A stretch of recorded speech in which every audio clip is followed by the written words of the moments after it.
Yeah. Bruce, the question was the Kawhi is on the Clippers.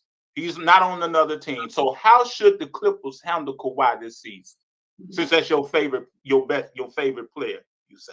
My favorite player. Yeah, he is one of my favorite players. He's my top three.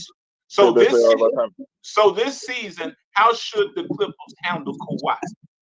The Clippers, okay. If Kawhi is gonna stay on the Clippers, I don't think there's another great player on the team. So Kawhi has to carry the team. I'm sorry. If they want to make the playoff, they have to carry the team. I don't think James Harden can carry a team anymore. And they don't have the decent players to win. I hear some of you guys say, oh, they have good players. They have great players now on the team. Like JM saying, oh, we'll be fine. That's a lie. I don't see that.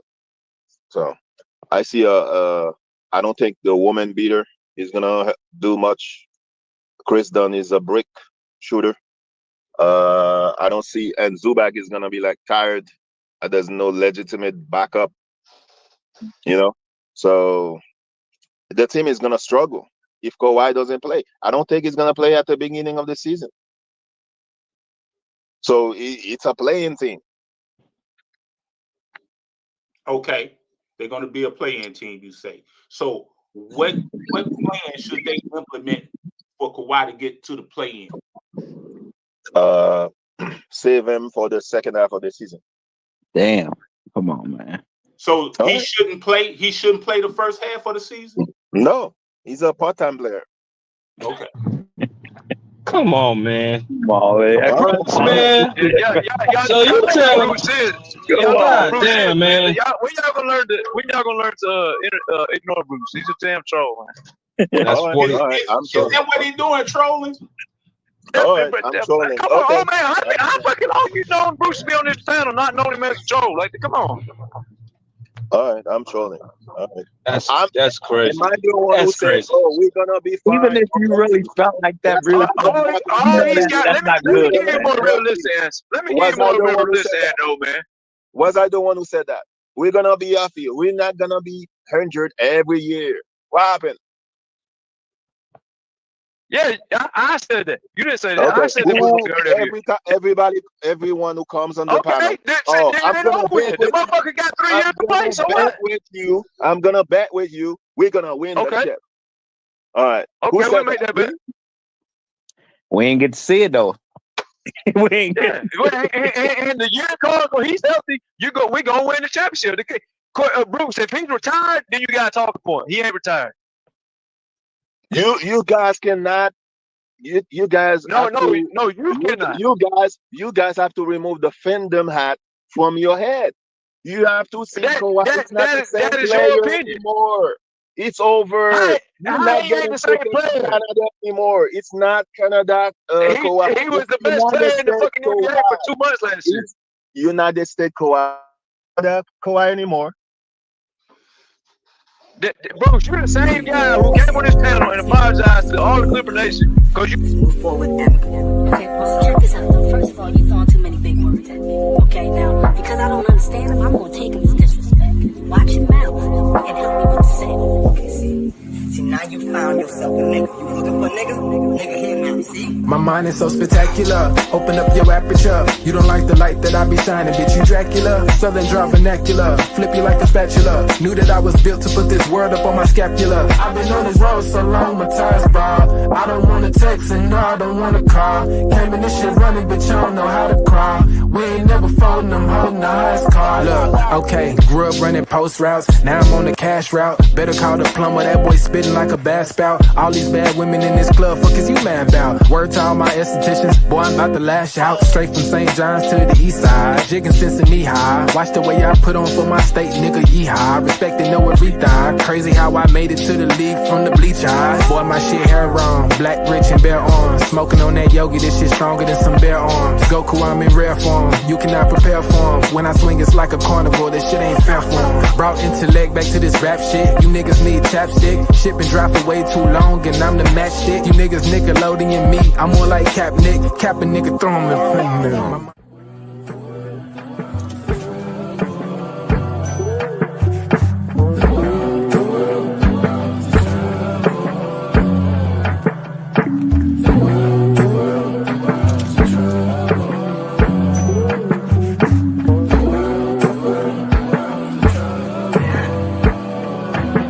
flavors on the table, you can pick and choose. I would be lying if I said it, I don't get confused. I'm just a player in the game and I don't pick the rules. Why trouble always seem to find the ones with shit to lose. About to blow like we just lit the fuse. We double dutch into this dough, I get this shit in twos. Push the button, get it started, put that shit in cruise. A little dust up on his heart, I barely get to use. A fool flatters himself, a wise man flatters the fool. Man, I just came to get it started like mechanics with tools. Cause in my hood, if you don't pack a tool, you planning to lose. These young boys deserve Oscars, they be acting a fool. A couple loose screws, but they hammer accurate. Ooh, I know some niggas stuck on drugs and manufacture it too. School of hard knocks, we all got our bachelor's. Food, no cap and gowns, but we all had the master. Party favors on the table, you can pick and choose. I would be lying if I said it, I don't get confused. I'm just a player in the game and I don't pick the rules. Why trouble always seem to find the ones with shit to lose.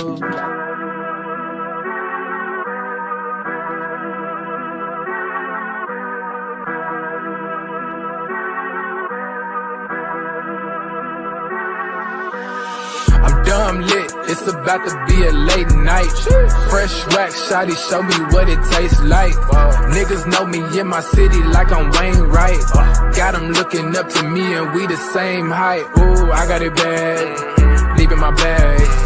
Foot on the gas, they cannot last. Swimming with the sharks, bitch, that's a great white. Never stopping, we don't even need a brake light.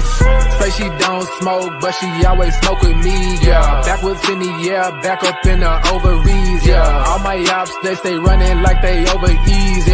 Even my masseuse can't just get too close to me, yeah. Shout out to Next. Soon as the ink dry, we count out the checks, yeah. I never flex. I bought up a business, you bought up a section. I'm at the top of my class, yeah. Y'all never learned from your lesson. Skywalker gave me the force, yeah. Turn this into an obsession, yeah. I couldn't wait on the team, cooking shit up with just me rolling play, yeah. Things never are what they seem, but we know the facts, yeah. Charging that shit to the game, but now I pull up with a battery pack, yeah. The bigger they are, the harder they fall, and we can just leave it at that. I'm dumb lit, it's about to be a late night. Fresh wax, shawty, show me what it tastes like. Niggas know me in my city like I'm Wayne Wright.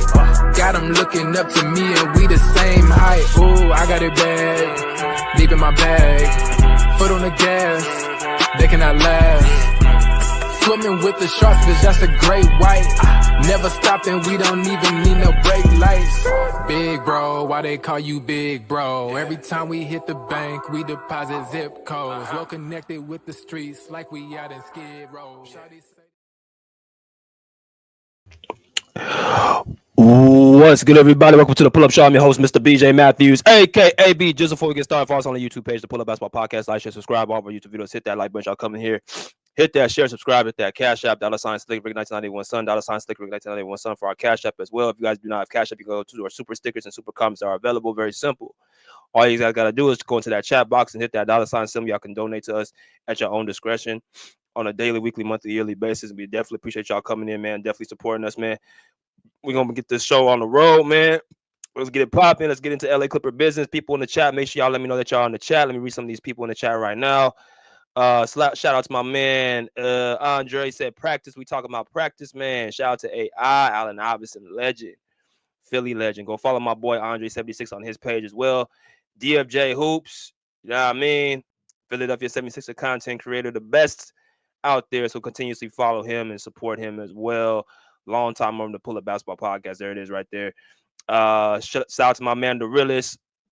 Salute BJ into the chat. Salute to my man, the realist. Salute to EJ Fields. What's good, man? How you doing? Shout out to Autism Boy. How you doing, man? Always, continuously supporting the Pull Up fam, man. It's a lot. Means a lot to me, man. But we gonna get right into it, man. And like my man Andre76 said, make sure you smash that like button.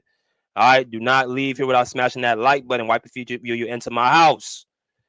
All right, so we got some good Clipper business to talk about, man. We got to talk about what happened so far within the last 24 hours.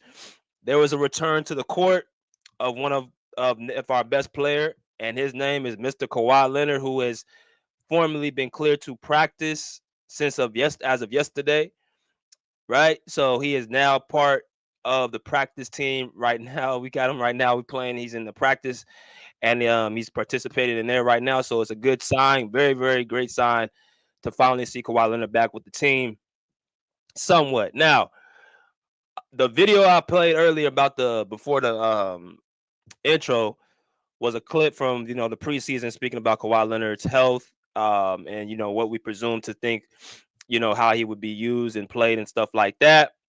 And shout out to my boy Bruce. He's been spot on. The only one really been spot on so far.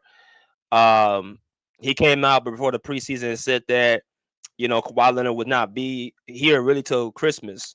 Now, before we knew what we knew about the knee inflammation, a lot of us thought he would be probably out for about a week or a couple weeks or here, so something of that nature. Nothing more than no longer than a month, right? But Bruce was one of the few that said that he's gonna be out around Christmas time. I later found out that December would be the month that he would be coming back, but Bruce was on, he gotta give him his credit. He said that he was gonna basically, be missing part of the season, and he wouldn't be back until around Christmas time. We get a report from somebody on Twitter by the name of Mr. Bill Simmons on his podcast saying Kawhi Leonard should be back by Christmas, before Christmas. So I want to put that out there. Shout out to my boy Bruce for putting that statement out there and staying alone on their own tree branch. As y'all come here, make sure y'all smash that like button. We got 18 people. We should have over 18 likes in here. Let's get these likes up, y'all. Let's get these likes up. All right. But that's not the case. Kawhi Leonard has returned back to practice. And let me go ahead and pull up the article so y'all can actually see it for yourself, what the report says. Shout out to my man Joey Lynn as well. Let me go ahead and see where this is at. All right. Joey Lynn, who's a LA Clipper beat writer, spoke on this, wrote on this yesterday. He said LA Clippers forward makes statement on Kawhi Leonard's return to practice. All right, so there's another forward make a statement on Kawhi Leonard's return to practice. We're going to read this article really quickly so I'll show you a little bit of video and then let y'all get in here. All right, so right here it says LA Clippers star Kawhi Leonard has been sidelined all season due to right knee injury recovery. Until Tuesday, Leonard had not participated with the team, and he was limited to individual shooting drills. That was not changed. That has now changed as the star forward eyes to return to game action. All right, so he has not participated with the team, and he was limited to individual shooting drills. That has now changed as the star forward eyes his return to the game action. So right now he's limited in practice. He's limited in no contact, but he is a part of the team and participating. So that is now he's part of the practice team. Speaking of reporters, prior to Tuesday practice, Clippers head coach Ty Lue revealed that Leonard went through offensive plays and defensive coverages with the team, but did not take any contact. Right, as we just said, it has raised our energy. Lue said of Leonard's return to practice, just 4 of our guys to see him on the floor brought a juice to our team. We needed that jolt. So y'all gonna hear head coach Ty Lue with a little snippet about Kawhi Leonard return to practice. This is Joey Lynn. This is his ex profile on Twitter. He's an LA Clipper beat writer, one of the big ones. So this is him asking a question about how it felt having Kawhi Leonard back on the court. So let y'all hear and enjoy. Group today, just seeing Kawhi out there, even though he wasn't going through contact.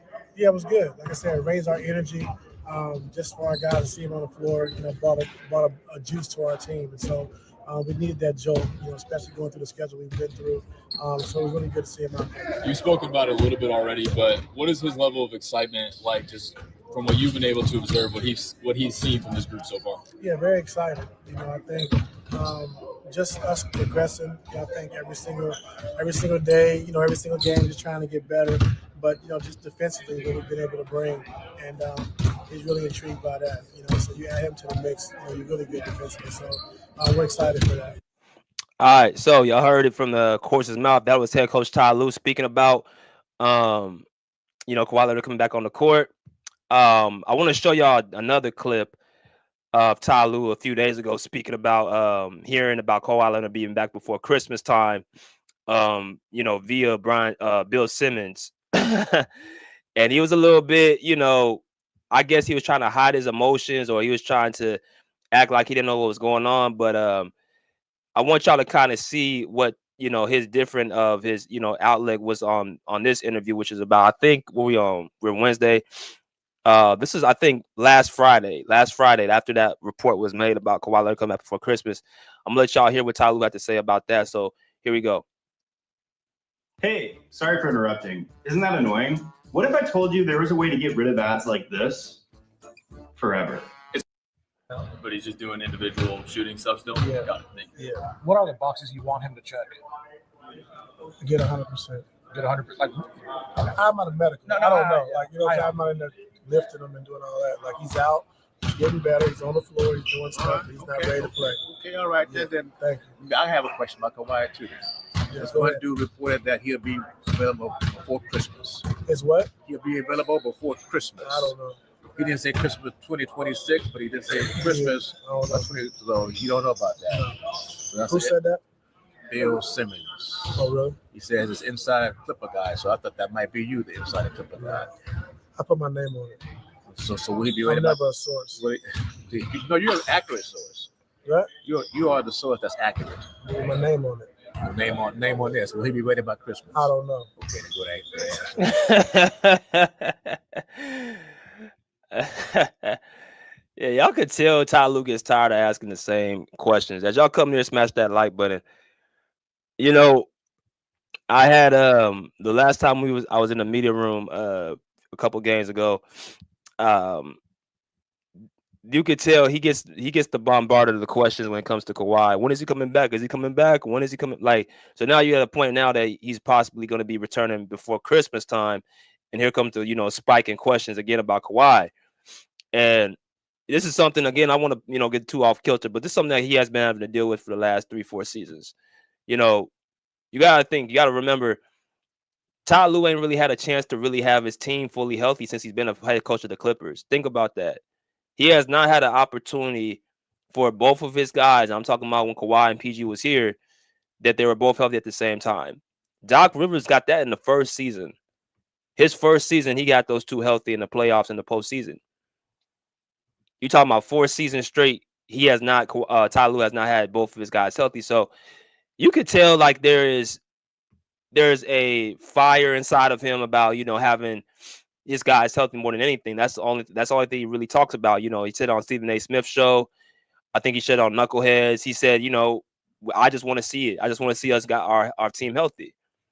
So now that you keep getting asked the questions, it's like, God damn, like when are we gonna see this man on the court? Like, but I wanted to bring that out there, before I continue. Ty Lue had, 2 different instances where he spoke about it publicly about Kawhi Leonard return. So he has returned back to practice limitedly. I'll let y'all hear another, snippet from another person on the team, who spoke about it. Let's go to Jordan Miller as well, who spoke about Kawhi Leonard being back on the court as well. I'm gonna let y'all kind of hear what he had to say. It said Clippers forward Jordan Miller revealed how Leonard's return to the court took place, telling reporters he snuck into a drill. This is his quote. He said, just the energy he brings on the court. Miller said of Leonard's return, he kind of snuck his way into. Very Kawhi-like. We were doing a shooting drill beginning of practice. The next thing you know, I'm passing it to Kawhi. So I'm going to let y'all hear what Jordan Miller had to say real quick about Kawhi Leonard's return. And I'm going to give my emphasis and my analysis. I'm going to let y'all in very quickly. All right, here we go. Jordan, you had mentioned the other day that you always are asking your vets questions and trying to get advice, and even asked Kawhi a question the other day, and he helped you out. What was it like seeing him? I know he wasn't going through contact, but seeing him out there on the floor today with you guys. Yeah, I think the energy he brings, just being on the court, he kind of snuck his way into, very Kawhi-like, but, it's glad to have basically another leader on the court. He's been leading off the court, obviously, but for him to be in the drills and participate with us, it's just a different feeling. What did that look like when he snuck his way in? You looked up and you saw him? Yeah, we were doing a shooting drill in the beginning of practice. And then, I'm passing it to – it was actually – we go back and forth, and I'm passing it to Kawhi. I'm like, oh, snap, there's Kawhi. You know what I mean? But, again, it just gave us energy. And, at this point, where we're at, we can get all the energy we need. So, like I said, it's good to have him back on the court. And, at the end of the day, we all want what's best for him. So, whenever that is, whenever he can play with us, that's great. But at the end of the day, we just want what's best for him. Yeah. Shout out to Jordan Miller, man. Got a chance to speak to him. You know what's funny? So when you get out the media room, right? When the post game is over and the media team, leaves. So Jordan Miller was the last person got on the podium, and there's like an elevator like directly going left from the media room to get out. So I'm, going out, and Jordan Miller's at the same time. He's right in front of me with his girlfriend or whatever. And we're in the elevator. I don't get starstruck because playing ball myself. I just look at these guys as just like hoopers. But yeah, it's kind of cool to have that going on. Starting seeing certain players, in the elevator and stuff like that is pretty chill. But shout out to Jay Mill. He spoke about Kawhi Leonard, him coming back as well. And this is something Kawhi will do. He does. I'm telling y'all, man, Kawhi is the biggest jokester you guys probably will ever see. But he just comes off as like, always serious. But that dude is funny. Like him sneaking into a drill, act like he's participating when he's probably supposed to be. That's something that he would definitely do. So I think as time goes, we'll get a chance to really see Kawhi Leonard's personality of how he really is. He is quite the funny guy. He is quite the fun guy. Salute to my man Deuce Times. What's good, Deuce? What's good with you, brother? Smash the like button, like Andre76 said. We got 35 people. We should have over 35 likes. Let's get these likes up, y'all. Get these likes up. All right, I'm bringing this quality content to y'all, bro. Make sure y'all continue to support the Pull Up Basketball Podcast as well. But let me give my instances, bro. So we are now in December, and we got quite a few things as far as, injuries going on with the Clippers roster, where now you start hearing the rumblings of, Kawhi Leonard coming back. It's very, very interesting. You got guys like Mo Bamba who's dealing with an injury, Kobe Brown, Amir Coffey has a shoulder contusion. Derek Jones Jr. is supposed to be out for a couple of weeks as well. Terrence Mann is out for a couple of weeks with that finger injury. He's having surgery. He's going to be reevaluated. So a lot of these guys, man, are being out one after another, multiple positions, and you're having to try to, find ways to, compensate that. Because, Derek Jones Jr. has a right hamstring strain. When you have a hamstring strain, usually that's based off of fatigue and based off of, being like overworked, right? And that makes sense because, with the, amount of players that, are, being hurt one after another, that puts more pressure on other guys to step up. So they're carrying burdens that they shouldn't be carrying. You got guys like Kevin Porter Jr. just came back from that ankle injury. I think he came out pretty quickly, to be quite honest with you, but he came back from the ankle injury from, the playing game against the Timberwolves, or the in-season tournament game against the Timberwolves. So these guys are having to, return back to the court pretty quickly because, hell, guys are getting hurt one after another. You got Terrence Mann, who's out with that finger injury for a few weeks. He's going to be reevaluated. He's not going to even be coming. He's reevaluated. He's having surgery to repair his fractured left middle finger. Right. That's just out of nowhere, but he's out for 3 weeks at least. Right. He's out. You got Kobe Brown's out with the bad back. You know what I mean? So it's just a lot of different things, man. Like, we got to find ways to, get guys on the court. That's why you're having guys like Trenton Flowers and Kai Jones and, of course, Kevin Porter Jr. Of course, Jordan Miller. These guys are trying to, stepping in the role. Bones Highland had a great game the other night. I was very happy for him. We got to find a way to see how could Bones Highland, be an impact on the team. Because when you look at Bones right now, even as much as he's not been playing the way he should be playing, the guy's averaging 7.7 points per game, 1.3 rebounds, 1.0 assists, and 39% from the field. I know it's like it's not a lot of, a huge sample size, amount of games, but he's, like I said, we've seen Bones over the last couple of seasons. The guy can score the ball. He can put the ball up. We know what his game is like. And it just seems to me we keep finding ourselves in a situation where Bones is getting these opportunities to play when he's having to be put in the back seat. We've seen it, in 2022 in the playoffs where I think he dropped like 20-something points against the Phoenix Suns in a playoff game. I believe in game 4. We saw it, last year, towards the end of the season where he dropped like I think 38 to 40 points against the Suns again. Right. We've seen it even in the preseason last year. He was probably the best preseason player last year. So he finally gets an opportunity to be a part of the rotation. And then, he keeps getting put in the back because guys like Russell Westbrook, James Harden, and now Kevin Porter Jr. gets put in front of him. His seat goes to the, end of the, third of rotation. Right now, you got Jordan Miller playing in front of him. You got all these guys playing in front of him, but yet Bones still finds a way to at least, get into the game somehow due to an injury or somebody getting some rest. James Harden, died off the other night. So that's what it's interesting to see how he continuously keeps being put in the rotation. But like I said, we have a lot of guys that, are out, 5, 6 guys, and, other guys got to step up. And now Kawhi Leonard is, in the talks to, him being back before Christmas time. So we'll see what happens. My personal opinion is I said December he should be back, but they said that he's not even doing full contact. He's not even doing any contact. So that means he gonna have at least 2 or 3 practices before he even gets to that point. So, they got a game against Denver Friday. He's not gonna be playing in that game, obviously. Monday is bobblehead night, Kawhi bobblehead night. That was a game I thought he could have possibly been back, but based on how the Clippers are talking, they're gonna probably wait and see. So it's a good chance he might come back on one of those road games, if that. So they're still playing a waiting game series. They're playing a long game. So that's kind of my analysis. But shout out to my boy Bruce for what he was able to hypothesize that Kawhi Leonard is going to be out up until this point. Because a lot of people thought he was going to be back somewhere in between October and November. So I want to give Bruce that amount of credit. Let me drop this link for y'all to come in here.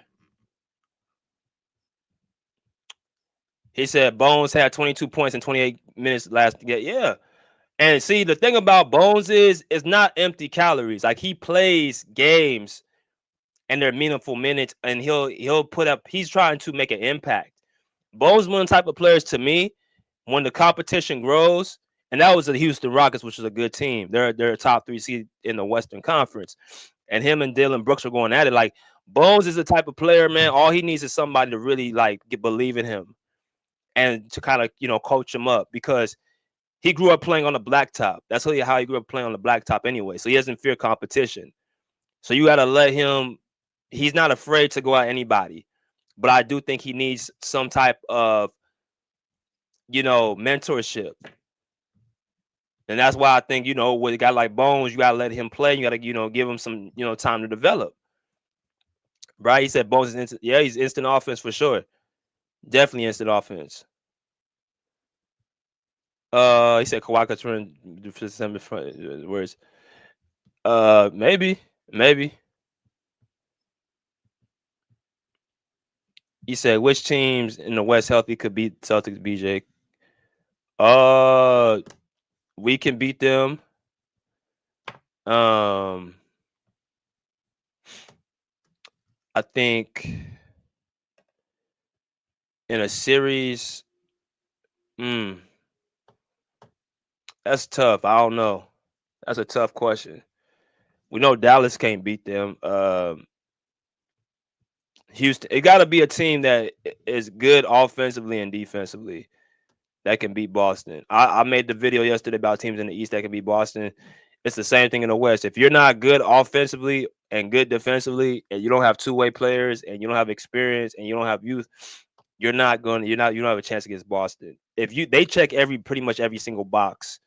So it's going to be a tall task either way, but that's something that, you got to check every single box to beat a team like Boston.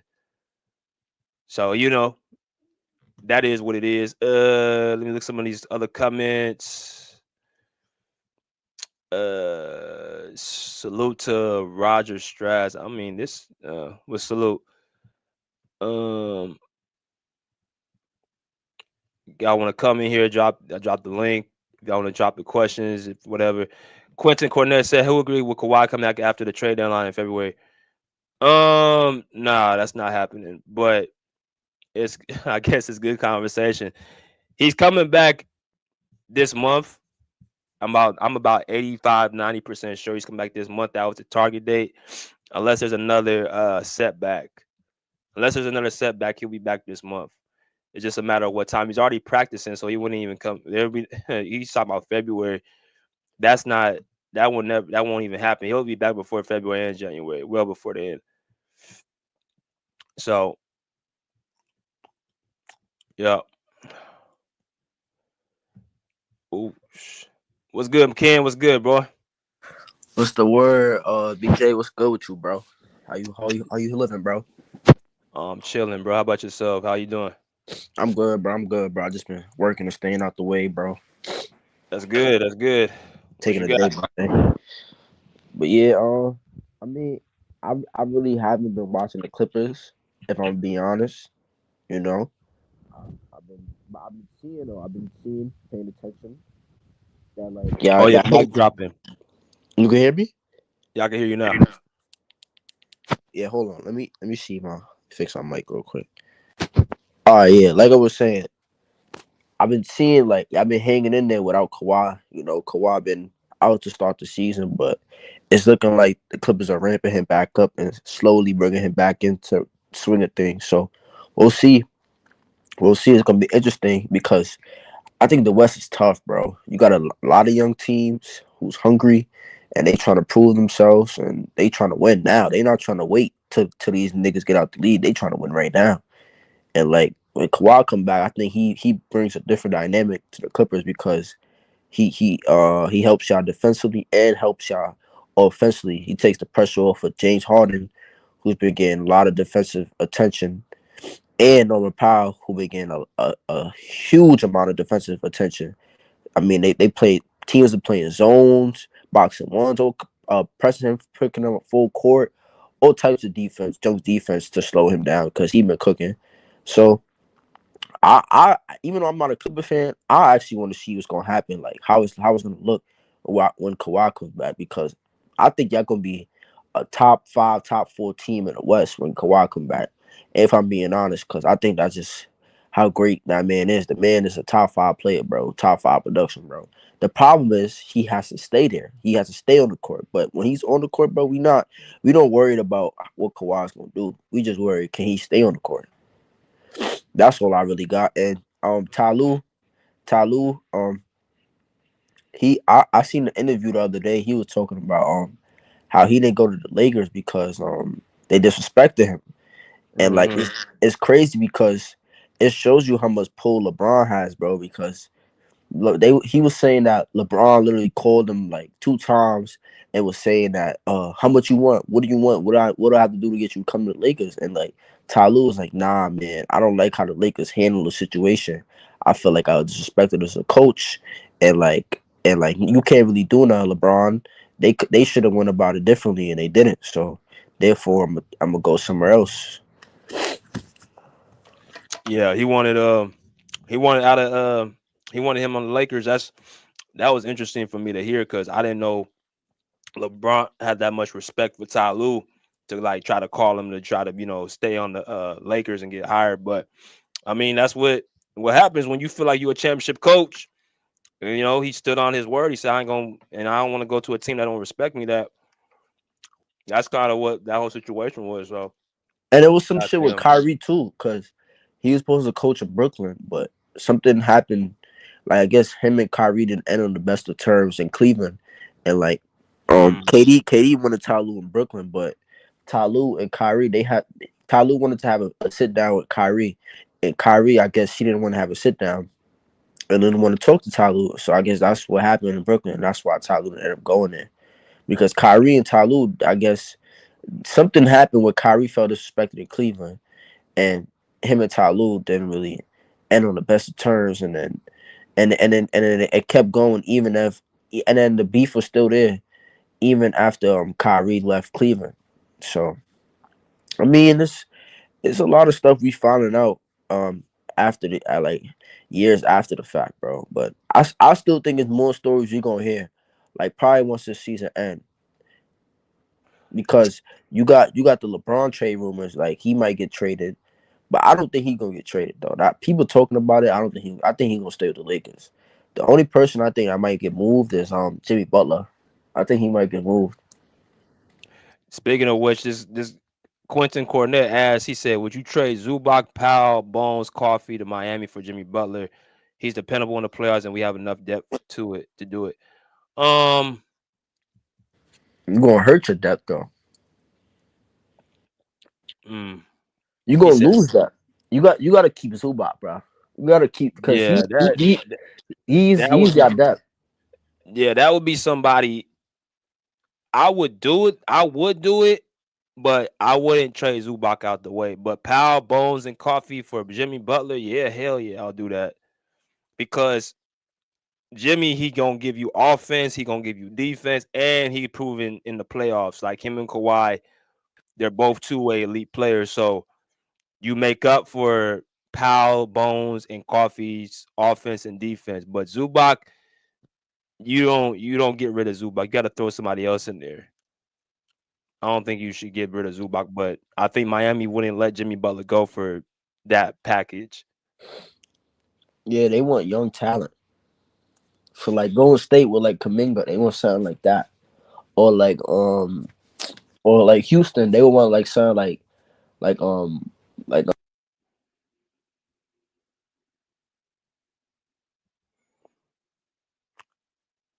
Your phone drop. yo. Yeah, go ahead. My bad. Yeah. I could tell you he was the untouchables for Houston right now. Sengun not getting touched, Van Vliet not getting touched, and Green not getting touched. But Jabari, Amen, those are two like, and then they pick because I think they own Phoenix pick or Brooklyn pick, one of them. Phone dropping again, Ken. Hey, you can hear me? Hold on, I'm gonna hop on my other phone. All right. I'll be right back. All right.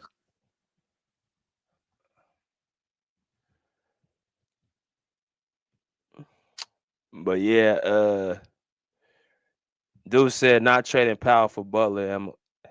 Dude, I thought you said you didn't like Norm.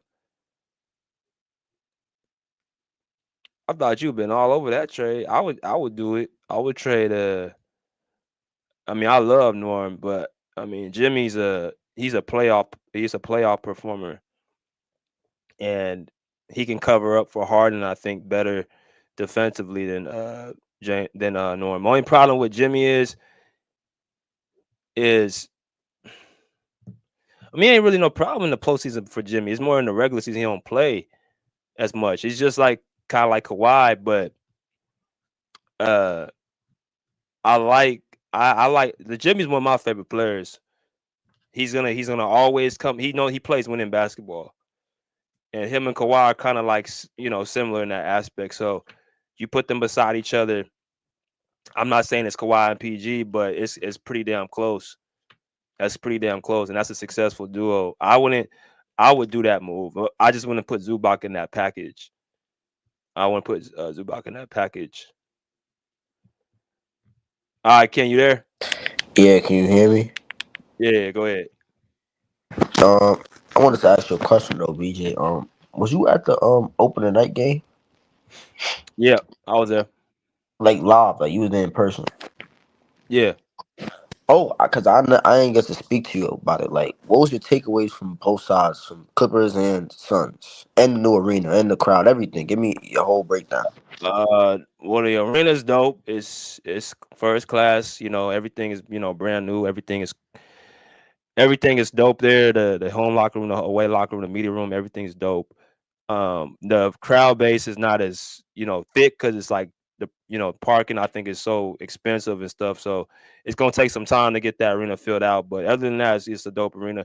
The game, I thought the Suns didn't play a great game, but they was able to squeeze that game out, and the Clippers didn't play a great game, and they lost the game. It was just the Suns just made the plays down the stretch of the game, and I think the Suns picking up Tyus Jones is what's going to put them over the hole. They're going to be a top team. Y'all were a top team before KD got hurt, so I think Tyus Jones' addition really helps y'all team because y'all have a person to set up the offense where Booker and KD can just focus on scoring, and you got Bradley Beal coming off the bench. So y'all got that. Y'all got good defensive players, and Josh Okogie and Royce O'Neal is a good defensive player. Yusuf Nurkic is a good defensive player by the rim. Mason Plumlee y'all picked up. Y'all got some good rotational players, and that guy, I think his name is Dunn. He's a good, young piece as well. So y'all got a good little mix over there in Phoenix. It's just gonna come down to, I think how players are gonna be as far as their health. KD, how healthy is gonna be, but y'all have as good as a chance as anybody to come out the West. But as far as the game goes, I didn't like how the Harden system. That was the first game we played through that. I didn't like how we played, and I think the ball is better when it's moving around. But I mean, two good teams, two playoff contending teams. It's just gonna, see how they both, have chemistry throughout the stretch.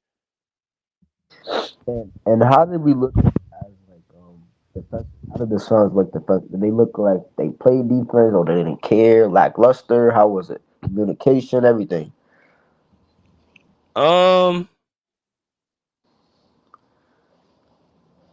think the defense was. I think it was okay. I think it's gotten better. As the Y'all game niches, went y'all. on. It's never been y'all offense. It's always been y'all. I think y'all defense has gotten better as the seasons went on. Like this, the first game of the season, so it's not going to be crisp. But I see the personnel there. I see Royce O'Neal there. I see y'all personnel is there. You know, defensive coach and Budenholzer. So I think y'all improving that aspect too. Okay. And all right. What you think? When watching from TV, I think we shown flashes of it, but I think the question is consistent. How consistent can they do it throughout a 48-minute game? Sometimes they play 36 minutes of defense, then they play 40. Then sometimes they play 24. So it's like, what is it like? Are y'all gonna play consistently 40 minutes of defense or 46? Just give me 36 minutes of defense. 36 something, because the 24 and the 36 and the influctuation is what I don't like. Like how we play defense this night for most of the game, then third quarter coming, we stop, and then you know what I mean? I just don't like that. I think though we was game. I think part of it too though is our health, like because K because KD is a big part of our defense because of his length. Wait, hold on. Oh, that's what I wanted to ask you. Wait, so you're saying Nurkic is a good defender? I think he's good around the basket. Rim? He's been doing better. He's been doing better this year. He's playing more aggressive.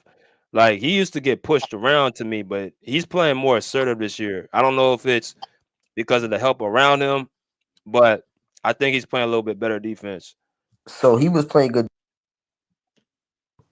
in your opinion? Against us, Yeah. he looked better than what he did before. I think he's better. I think the biggest problem with y'all, honestly, was the turnovers. I think Katie had like 7 turnovers. Like I don't like him running. I don't like him being the primary playmaker on y'all team. I like him as as a wing player and let Ty Jones or somebody else, even Royce O'Neal, be more of the ball handler.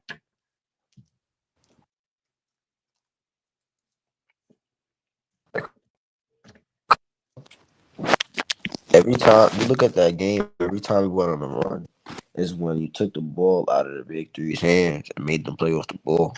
And Tyus Jones would make the play. So I mean, yeah, it was kind of an ugly game. But yeah. How y'all feel like y'all gonna do this year? Um I think I think the second half is gonna be when we make a run, because we banged up pretty much this whole first half, and the first half of the week, what I consider the second half is January until April. That's what I consider. So like mid January, April is like basically basically heading into the All Star break. After the All Star break is second half. Is what I consider second half. Like right now, we're finishing up the first half of the season because we're about to be in January in a couple weeks, and we'll finish with December, right? Yep. So yeah, I listen though. I think that second half of the season is when we going. I think we're gonna make a trade though. I don't know who we gonna trade for. I don't know what we could do, but I think we're gonna make a trade. We're gonna make it because that record without KD, I don't think the front office is saying it looking like, all right, we cool, we fine. Like nah, they like nah, we gotta make a move because our record without KD, that can't happen, bro. That can't work. Our record with KD is amazing. We're 11-2. We're a great team, but without him, we're a bad team, and we have so much money into this team that we should be a way better record than what we are without KD. 1-9, at least be 4-5, 5-9. You know, something else, but 1-9 is unacceptable. So how you think How you think D Book is doing so far? I think that it seems like he took I don't know. He said that before the season started, he wanted to step up as a leader. You know, watching the guys like LeBron, Curry, and KD lead in the Olympics, right? But then you come into the season, right, and you had a slow start shooting the first couple of games. Then you start picking it up, and then KD go down, and you're the one seed in the West, and all you have to do is just keep the Suns afloat. Be a leader. You know, lead your team to wins, lead your team to victories. You know, bring that defensive dog, bring the Olympic book to the Suns book. You know what I mean? Bring that same type of energy you played with in the Olympics to your team. And he's not bringing that same energy. Like it's like it seemed like he knows that he's not the best player, but then he's acting like it too though because like he's not being a leader like because KD is the best player on the team this season and the best leader. Like he was being a leader, vocal leader. I don't know if you paid attention to the first game, but I see him. He was mic'd up and he was being a vocal leader. He was telling players where he needed to be on the floor. He was encouraging players. You know, he was taking charge. He was putting his body on the line for defense. So he was being a leader. And Book was just there like yeah. We riding the coattails of Katie. Like no, you got to be a leader too, right next to it. If he's 1A, you got to be 1B. It can't be he's 1A with 2. You have to be right there with him, helping him out. Because I think that's how Katie get worn down when you ask him to do too much. Yeah, it's Corey said KD can come to the Clippers. You know, that's been a talking point for years. Well, I think we'll pull up another star once Kawhi is done, but it ain't gonna be KD. I think it's gonna be somebody young, because you know everybody wants to. Like I said, I don't know if you've been to or you gonna plan to go to the Intuit Dome, man, but the arena is the best arena in the NBA for sure, because of all the stuff that it has inside of it and outside. They have like a full court outside, sport court. The practice facility is right inside the arena. It's a dope spot. It's a dope ass place. Bro, I'm sorry, bro. I gotta give it to Madison Square Garden. Ain't no arena better than that arena, bro. If you talking about like it's like newer. Oh, you dropping. It's the best new arena, yeah. But the best arena of all no. The best arena of all time is the Madison Square Garden. But yeah, the best new arena, like right now in 2024, yeah, you gotta give it to that. Cause it's new. But I mean I've never been there, but it looks nice though from the outside. It looks nice. It's far as hell though, nigga. That shit all the way in LA. Inglewood. I'm Yeah, in there. it's in the heart. It's in the heart of LA. Wait, so BJ, if I come to LA, I can't get no tickets. You gotta let me know ahead of time, like a month or so when you Oh, come. okay. You gotta let me know. All right, but so you do media. You do media for the Clippers. You cover them. Hmm. Yep. Started just this season, so it's been a new transition, but it's been great. It's been Congrats off the though, rip. bro. Congrats, bro. Salute. Thank you. That's big time. Facts, bro. Facts, bro. And like the Clippers. Oh, you dropping again.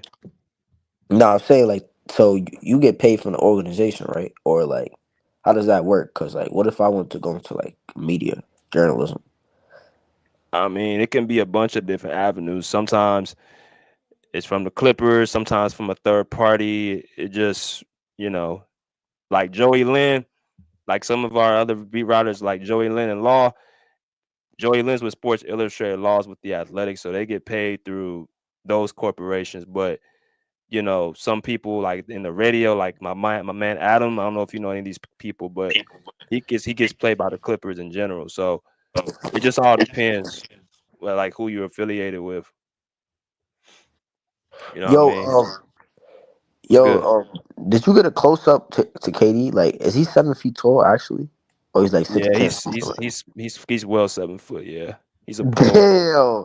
So he's a goddamn pole. so Yeah. shit. So is he the same height as Nurkic? Cause Nurkic is like 7'1". 7 feet. Yeah, he's out of eye with Nurkic. KD lies about that nigga ain't no 6'10". That nigga is well at 7 feet. I don't know why he lies on his height. I really don't. He's 7 feet. Damn. Yeah, man. Nigga Booker's tall. cool. 6'5", Chop right? it up with Book. Book. I didn't like Book at first, but after I met him, I was surprised of how cool and down to earth he was. Cause he talks shit all the time on the court, but I mean that's just on the court. Off the court, he speaks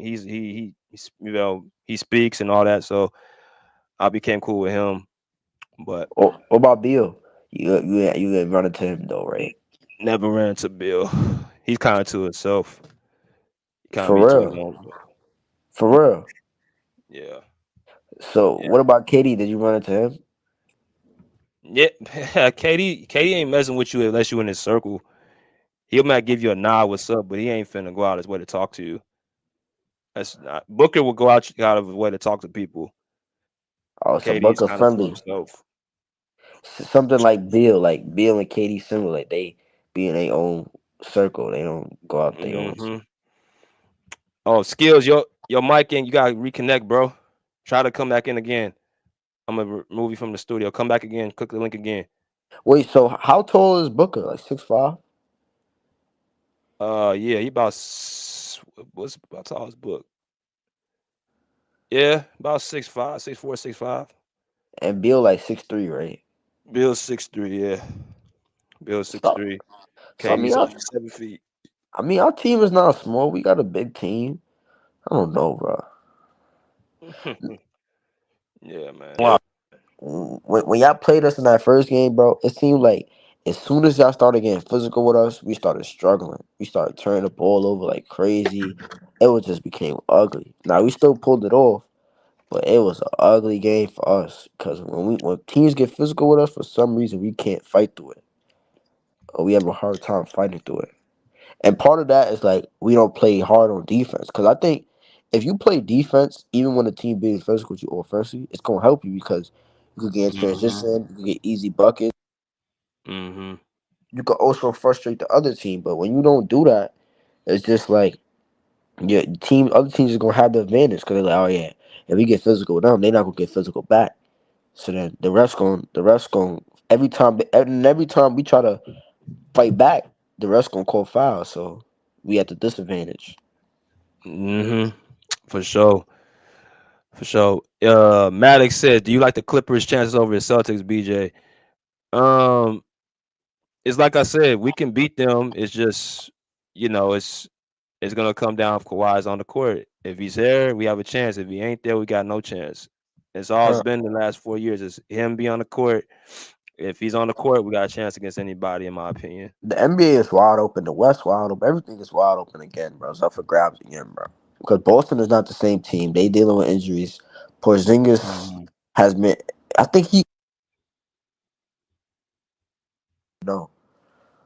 But listen, the point is that the NBA is wide open. Everybody's banged up. Everybody's going through injuries. Everybody's still trying to figure it out. That's why I think it's wide open. Nobody has the NBA on lock. I don't care what OKC record is. I don't care what Cleveland record is. I don't care what Boston record. I don't care. The NBA is wide open. Anybody could be beat any given night. And in the 7-game series, I think anybody can win a series. It's up for grabs. It's who won it more? Who plays smarter basketball? Word. What up, Got my Skills? man. Salute, bro. What's good, Skills? What's good? What it do, family? How y'all boys doing, man? I'm good. I'm Man, chilling, blessed, bro. brother. How about you? Man, can't complain, man. Just wishing Christmas to hurry up and get here, man. They've been working me like a slave these last couple of weeks. I feel it, dog. That's how I've been feeling too. But yeah, man, for sure. What you got? Man, just I'm feeling good to see Kawhi back on the floor.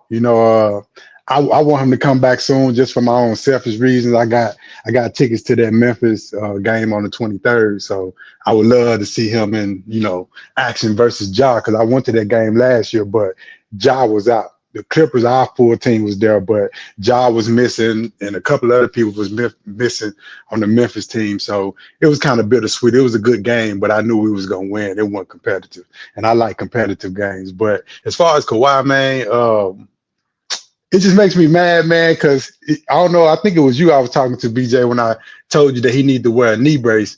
And like I'm looking at Paul George and Joel Embiid, and they both wearing knee braces. You know what I mean? They both got on these knee braces. And it just makes me mad because I'm just like, Kawhi could be back right now if he would just put on a knee brace. It's going to keep him from overextending the knee, keep him from having to think about the knee. And until that knee gets back 100%, it'll just allow him to play freely. See, that's what's going on with PG right now. He's able to play freely again. Some of it is because Joel is back and the full squad is back healthy, but some of it is also because he don't have to think about that knee no more. Like he don't have to think about overextending it because he got that knee brace. And the one that he's wearing is actually bigger than the one that I've seen, because I've seen some that's even smaller and more compact than that one that does the exact same job. But like the one he's wearing, he for sure is not going to overextend it. Like, because it has like a little thing on the side that it keeps your knee from, going backwards. You know what I mean? Or doing anything like that. So that's the only thing about the Kawhi situation that make me mad. He one of them guys, he just want to be out there, 100% organically himself. And I get it, but for the sake of the team, man, until you work yourself back in, man, throw that knee brace on. But I'm feeling good. I think if I have to base it off what I've seen and, what I'm hearing, I think he probably still about another 3 weeks away. I don't think, if he hasn't done any contact, so we don't even know how the knee gonna respond to him getting up and down the floor, playing defense.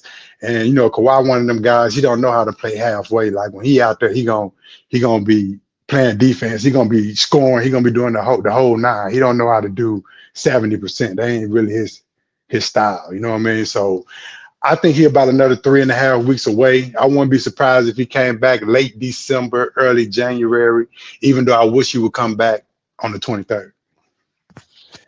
Yep, there he is. His video right here. Yeah, it's man. I think he don't want to, like you said, he doesn't want to, put a knee brace on, but it definitely would help if he had one.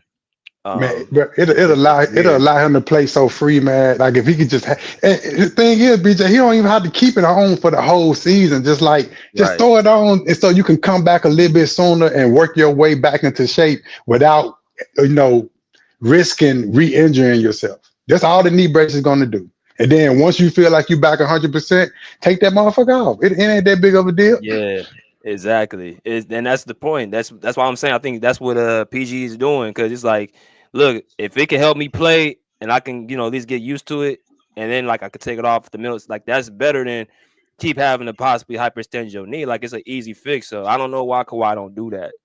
It's weird. It's frustrating, bro. It's weird, frustrating. I'm just like, bro, just throw it on, man. Like, don't nobody care. Like, especially if you still can throw that knee brace on and still be who you are, then I don't understand what the issue is. I can see if it was like slowing you down, but like I've been watching PG these last couple of games, and I'm just like, bro, he looks like his normal self. Like the knee brace is not slowing him down at all. Yeah, it's actually crazy. It's helping him. It is. I've never had to use a knee brace ever. Blessed to not have to have one, but it looked like it's helping him. And Embiid too. I think Embiid had like 35 points the last game against Chicago. See, I'm gonna tell you what it is, BJ, because like I told you before, like I had an ACL tear. I got it repaired, and a lot of times when I'm playing half court games, when I'm boxing, when I'm playing half court games, I never wear a knee brace because I'm not doing real quick explosive movements like that and getting up and down the court where I would have to wear a knee brace. But when I know that I'm about to run a full court game, and then I look and I see I got a lot of young fellas out there that's gonna get up and down the court. I'm 33, so I'm not gonna be running with these young fellas without a knee brace. So I throw the knee brace on, and it allows me to go harder because now I can drive without even thinking about anything. I can just drive and go and make my real fast cuts and do whatever I need to do without thinking of it. And when I'm looking at PG, that's what I'm seeing. Like they playing so free because he's not worried about coming down wrong, because that knee brace is going to literally stop him from hyperextending his knee. It's going to stop it. So I don't get it, bro. How you think Oh, Bruce said 33 is a young fella. He said 33 is young. Now, when you've been playing ball your life. Nah, bro. Not when you now because Bruce gotta understand, man. I've been an athlete my whole life, bro, and I've been boxing since I was, 9 years old. So, boxing is a lot of wear and tear on the body.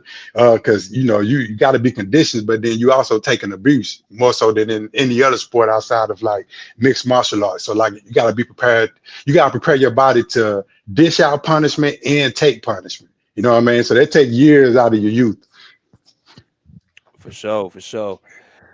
Let's go to my man Robert. What's good, Bruce? Everybody here. He says hello, everybody. What's good, Bruce? Let's go to my man Robert. What's good, Robert? What's up, BJ? How you doing, brother?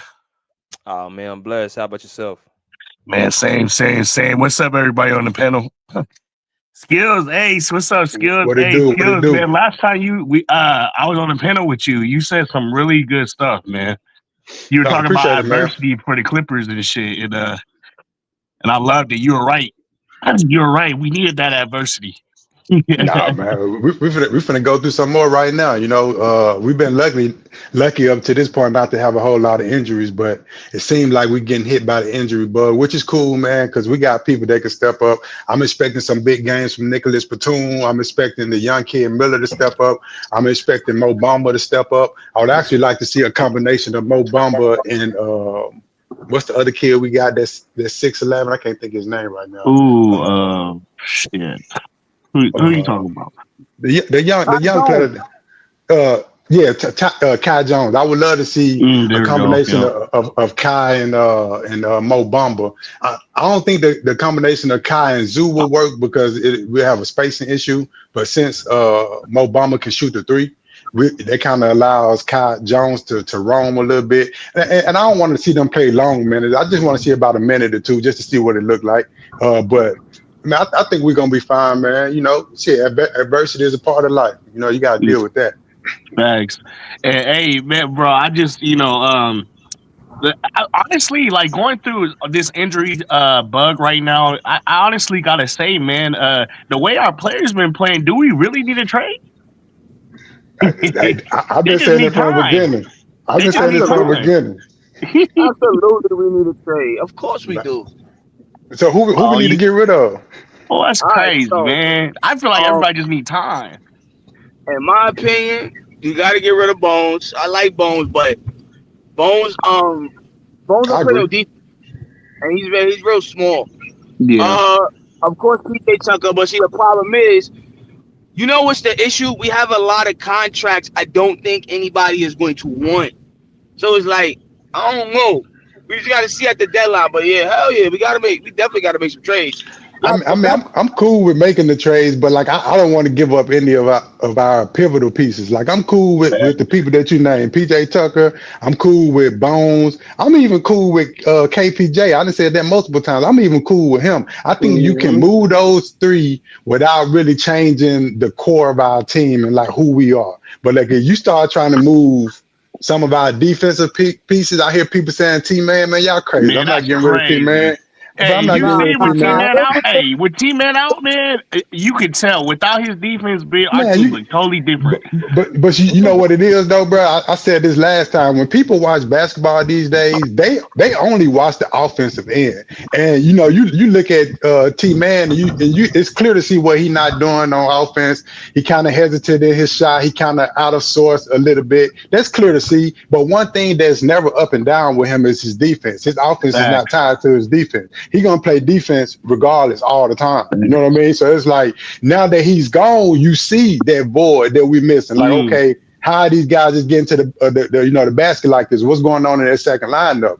T-Man is what's going on. He brings a lot more to the team than you realize. You know what I mean? And I'm gonna tell you something else. I keep this short. I don't want to be long-winded, but I'll tell you something else I realized about T-Man too, because I've been trying to figure out like what's the issue with him this season? Like, why is he playing so differently?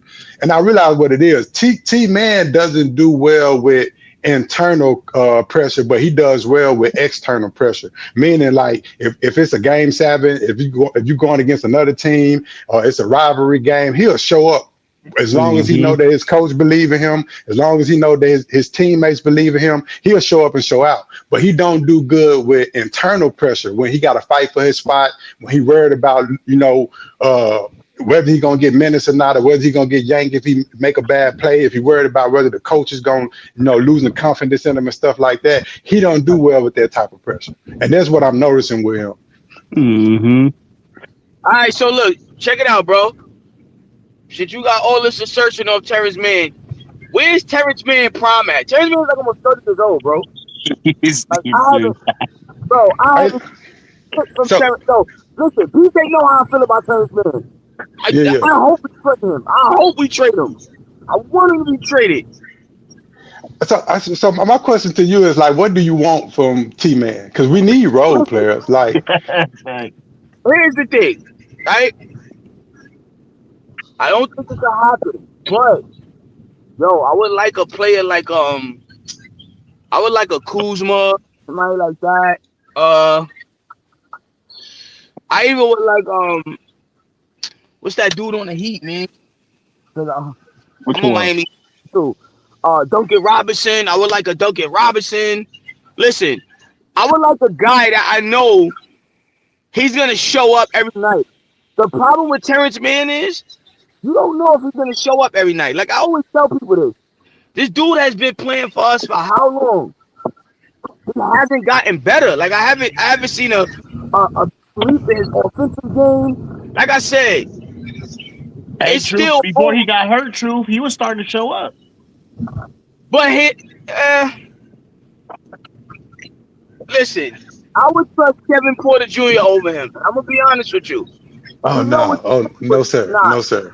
No, sir! Listen, maybe not on defense, maybe not the dirty work, but offense, I'm going with Kevin Porter Jr. all day. But see, but that's the point that I'm making, man. You just looking at the offense, and I get it, man. I understand your frustration with T-Man. I'm not gonna sit up here and make it seem like T-Man a world beater, but I'm just saying. BJ, no, not to cut you off, big bro. No, go ahead. BJ know how I feel about son, bro. Like, no funny shit. I've been watching boy since the day he emerged with that Utah Jazz shit that he did when he scored 39. He did nothing after that. After that. Boy, New York came out my boy on that one. Yo, I always tell people, if you love T-Man so much, would you start your fucking team around? Listen, if you had to build a team today, would you dedicate it around Terrence Mann? No, I wouldn't. No, not dedicated. No, I'm not building no team. You know what I'm saying? We're not building no team around T-Man. I'm just saying, like, for this team right here, and then you gotta keep this in mind too, man. Like, we talking about all this like without Kawhi. Like all what we talking about is like without Kawhi. But here's the thing though. What has Terrence Mann really done? Yo, listen. Terrence Mann looked all right to me last year. Last year, Terrence Mann was fine. We could argue and say Reggie Jackson did more than Terrence Mann did, bro. I don't know about that, man. I don't know about that. What? That's so big that he's crazy. I just found myself, I mean, in totality, you may be right. In totality, did Reggie Jackson do more for the Clippers than Terrence Mann? If I'm sitting down thinking about it, I'll say you are right. But it's far more moments where I felt myself scratching my head wondering, like, what is Reggie Jackson doing? And like, I had less moments like that with T-Man. Yeah. You'd be like, Reggie, don't shoot that. I'd be like, Reggie, don't shoot that. Reggie, why you dribbling? Reggie, you had him on the first step. Why you go to the middle of the lane and then turn the ball over? Reggie, what you doing? Like, I don't really have a lot of moments like that with T-Man. My only problem with T-Man is the hesitancy he has to shoot his shot. And it's crazy, when he shoot his shot with confidence, it goes in most of the time. It's just when he's out of sorts. But I do understand what we're looking at. Like, you got to think about this season. We coming to this season, right? Because you got to think about the mental aspect of it. We coming to this season. First of all, he started last season. It took him 2 or 3 years to even get the starting position. We had to bitch and moan for him to even get the starting position. He get the starting position. What did he do to deserve that? Were you watching the games last year? The second he went into the starting position, we went on a run. We went on a BJ run. will tell you. We're legit Clipper fans. Listen, and he had nothing to do with that. I promise you.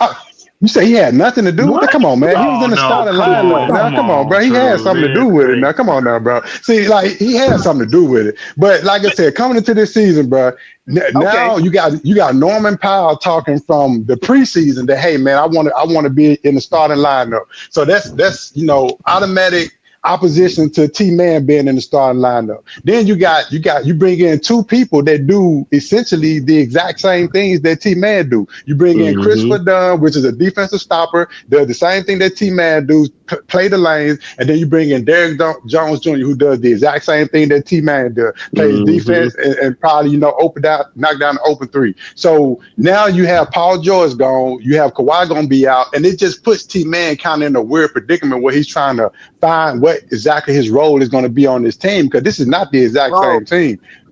Bro, we've been saying this shit about Terrence Mann for the past 5 or 6 years, man. We don't know what role. Man. Come on, bro. My only argument that I was just trying to say is that, I see when he's not out there with the team, I see what the role he plays for the team, and you see. I agree with that. I agree with that. It's clear as day when he's not out there. You know what I mean? But it's just easy to take it for granted when he's not. I don't know, bro. Like, I just don't think we need to make no big trades. Like, I just don't want to shake up this team too much. I don't want to agree. Because the trade. When is the trade deadline? When is that? December? February or somewhere. Yeah, February, I think. So I guess the only point that I'm making is let us get a good month in with Kawhi. Let's see what that look like. Let's see what that look like. And then, if it still ain't looking right, then hey man, you may have a point. We may do need to move off T-Man. But like I want to see what it look like. I want to see what it look like with Kawhi. Bro, if we got the opportunity to get a Kyle Kuzma or a big name for goddamn Terrence Mann, I'm coming in the locker room with a trash bag, pack your shit, get the fuck out. Get the fuck out. See you later. Oh, no, you ain't gonna do the boy T-Man like that, is it? I ain't gonna hold you, bro. I ain't taking Terrence Mann over no Kyle Kuzma, bro. I mean, but first of all, they contract. I don't even think they contracts match up. Like, is that even a trade that we can feasibly But you know what? They do? two different players, though, so I can't even really match it. We might more pieces. Let me tell you something. In order enough for this shit to be active, Kawhi's my favorite player, bro. You can't depend on Kawhi. You just can't. You're gonna have to be a third scoring option to take the pressure off him in big moments. Don't get me wrong, he could deliver, but this is the shit that the Clippers did last year. Stupid ass Lawrence Frank got him out there running 70 fucking off of coming off brand new meniscus surgery. What type of shit is that? But again, yeah, that was crazy. That was crazy work right there. But they was getting heat. They was getting heat for that, though. That's why they played him so many games last year.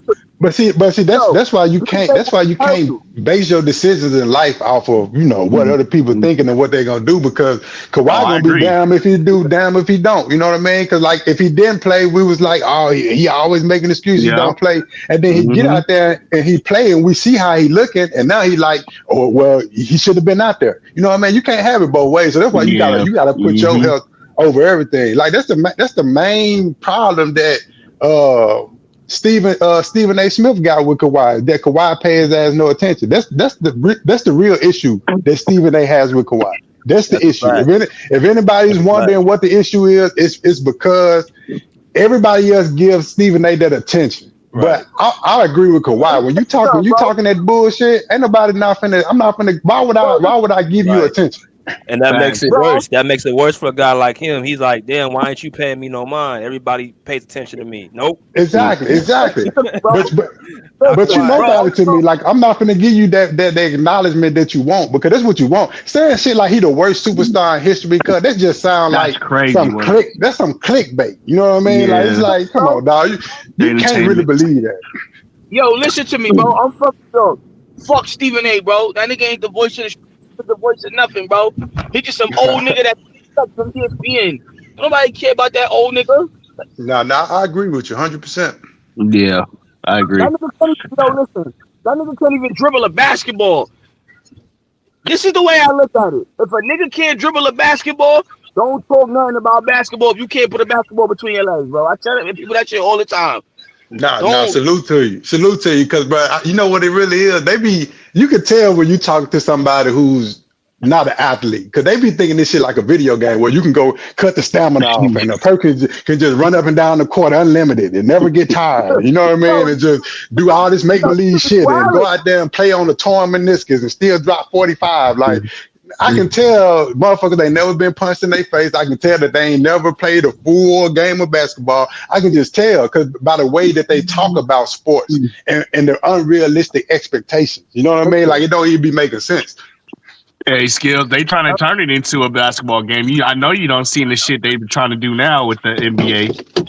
They got the little greens and shit on in the game. Oh man, bro, it be hard for me to watch the NBA these days, man. Only because, man, you know, I like Jordan, I like Kobe, I like mid range. Like my whole style of play is mid range. You know, I pass up the three to get to the mid range, and these days, bro, it's just 3, 3, 3, 3, 3, 3, 3. You know, that's why the one that can. It's a commodity these days because it's just gonna be tossing up threes. And like even when I go to the YMCA or wherever I may be playing there, like when I play with these young fellas, man, it's 3, 3, 3.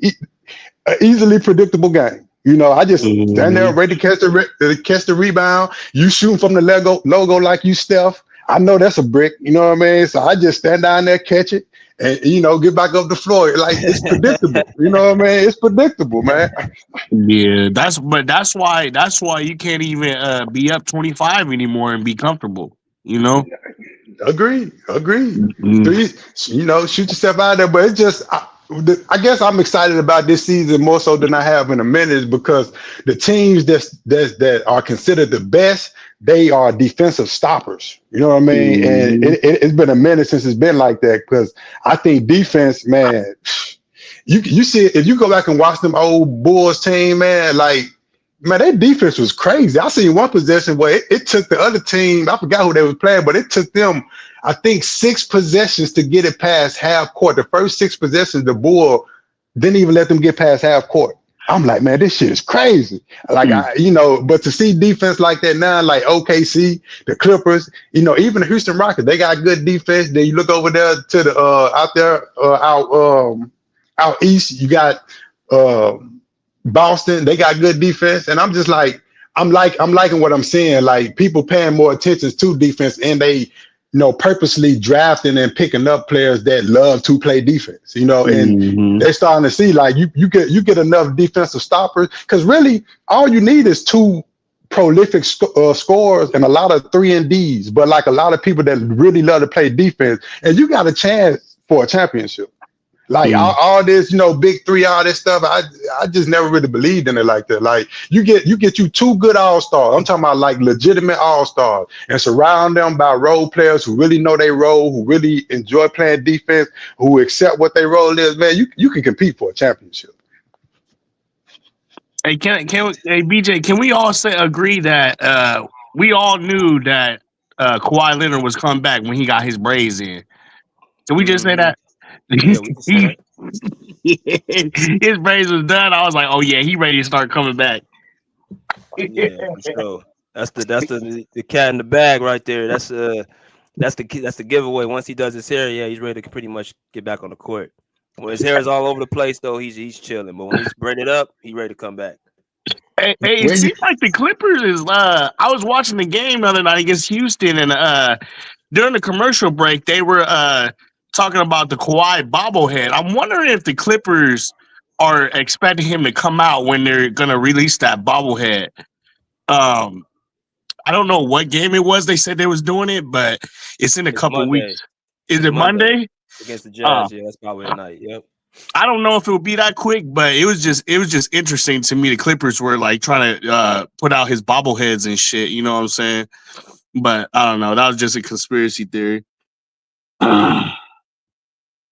More of a hope, honestly. But I like Skills. I'd rather him come a little later, maybe even after Christmas, bro. I don't really want him before. Yeah, I mean, bro, I would take him as soon as possible if he would come back with that knee brace, but I just know he's not gonna do that. So since he's not gonna do that, man, take as much time as you need. Like, because a lot of people don't know this, but with the ACL injury, bro, it is tricky. Like, I think a lot of people misunderstood when he said that it's a 2-year injury. It is a 2-year injury. Like, so let me break it down from the beginning. When you have ACL surgery, the ligament is actually fine like a week or two after you have surgery. The ligament, they put a brand new ligament in your knee. So it's not the ligament that you wait for to heal. It's everything else. It's the muscles around the knee. It's the fluid that's going to build up. It's the swelling. It's all those things.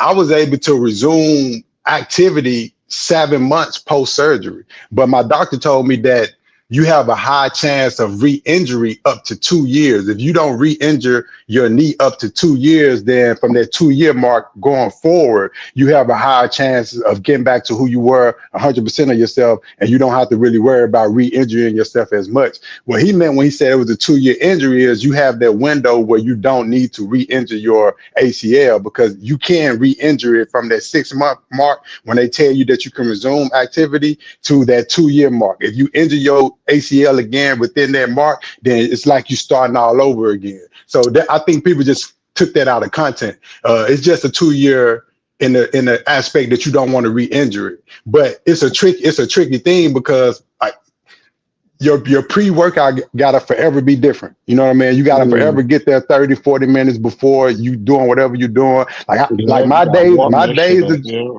yeah, bro, my days of just throwing on some sneakers and going out there and hooping is over with. Them days over with. I can't do that no more. Them days is a wrap. I have to go, stretch out, make sure everything is moving. I got to do band work. I got to do resistance work. And then once I get my quads firing, I get my hamstring firing, I get my calf muscles firing, and I know that everything is moving like it's supposed to move, then I'm ready to go out there and hoop. And I can hoop at full speed doing whatever I want to do. But it's just tricky because even with me doing all those things right, I can have one misstep. I can go out there on the dusty floor, have the wrong shoes on, and or I can not take my recovery serious and wake up the next day and my knee swole. It's swollen again. You know what I mean? I'm like, damn. And I'm like, I did everything right. I did everything right, though. I just had one misstep, and now I'm back at square one all over again.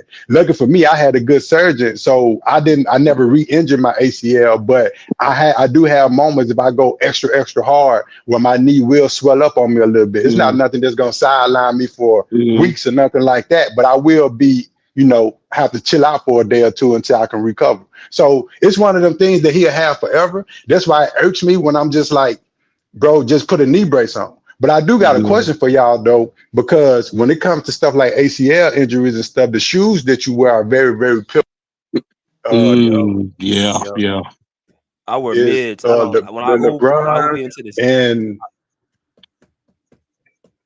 go ahead. No, what'd you say, BJ? No, I said I wear mids. I wear mids. I don't wear no. I used to wear low tops, but I stopped wearing that after I tore my Achilles. But I wear mids now, and I like I said, with skill set, I do my warm up. I don't even stretch. I stretch at the end. I warm up first. I do band work. I do activation. All that. It takes like 30 minutes to do all that stuff because I'm older now. So, but before I can just get on the court and just throw some shoes out like you said and just go hoop.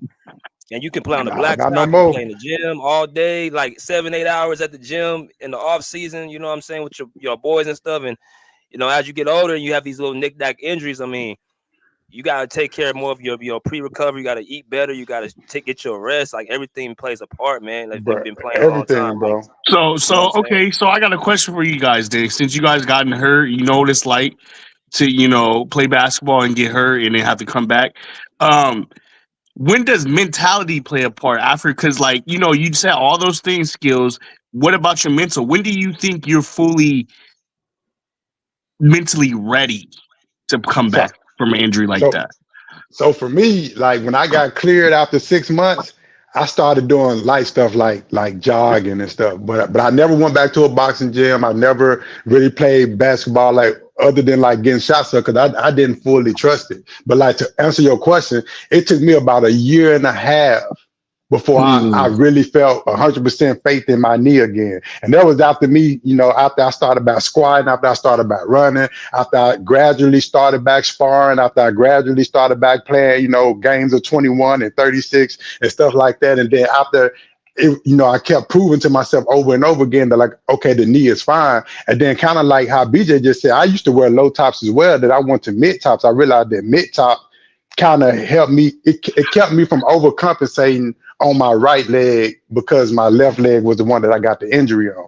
But mid tops seemed to give me the stability that I needed. So after I switched my shoes and got my pre-workout schedule together, I was cool. So about a year and a half for me. Okay, because I was thinking like Kawhi could be, he could be physically ready, but his mind probably ain't there.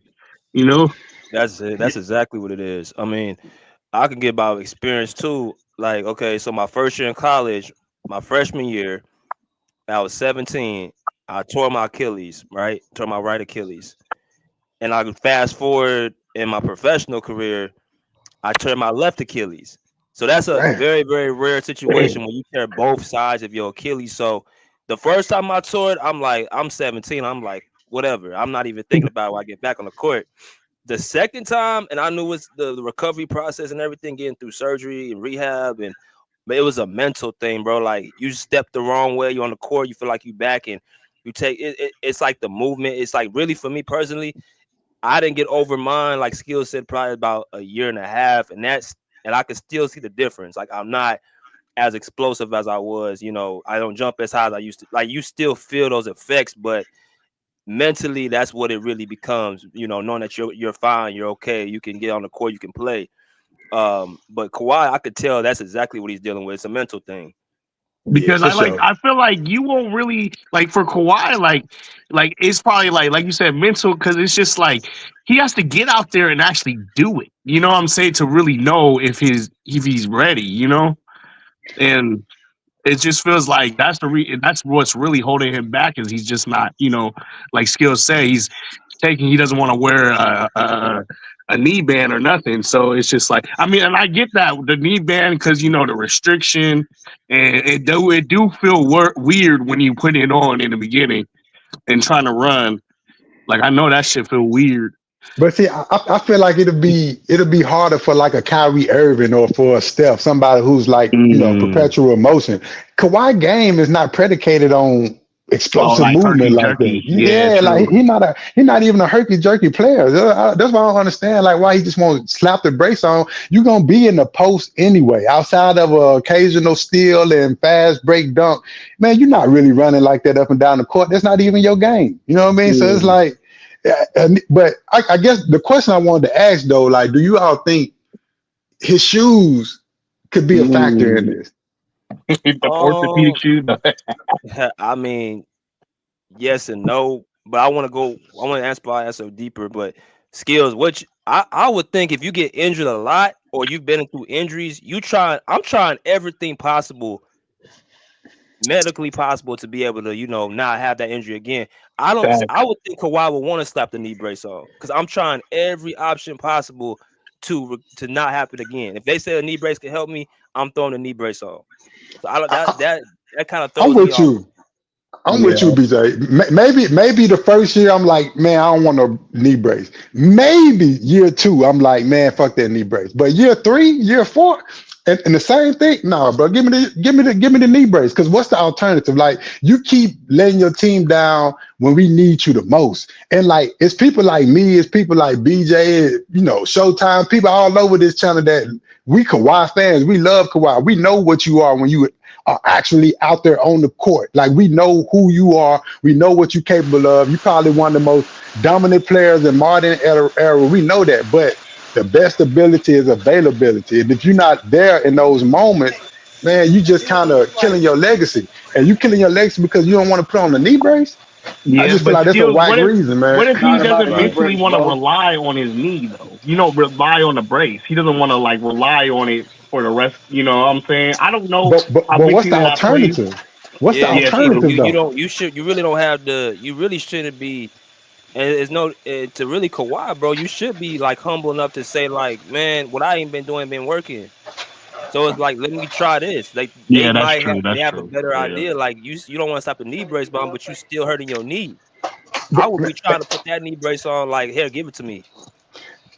And like, you think Paul George want to be in a knee brace right now? I can assure you that he does not want to be in a knee brace. But he came back in that knee brace, balling out. You know what Joel Embiid did? He saw him. He saw that he was in the knee brace. Right. Saw that he was balling out. So what he do? He slapped the knee brace on. He came back and then he balling out. You know what I mean? I'm just like, cause the only thing the knee, and then you look at both of those guys that I just named. Neither one of them are herky jerky players either. Paul George is smooth with his handle. He got smooth dribble, but he not no Kyrie Irving. He's not going to do 1,000 dribble and cuts. That's not his game. So when you got people who game is not even predicated on herky jerky and high explosive movements, you have no reason not to put on the knee brace. The knee brace is not going to affect you at all.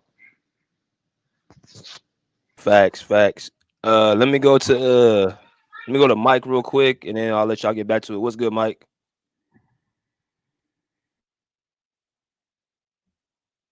Mike L.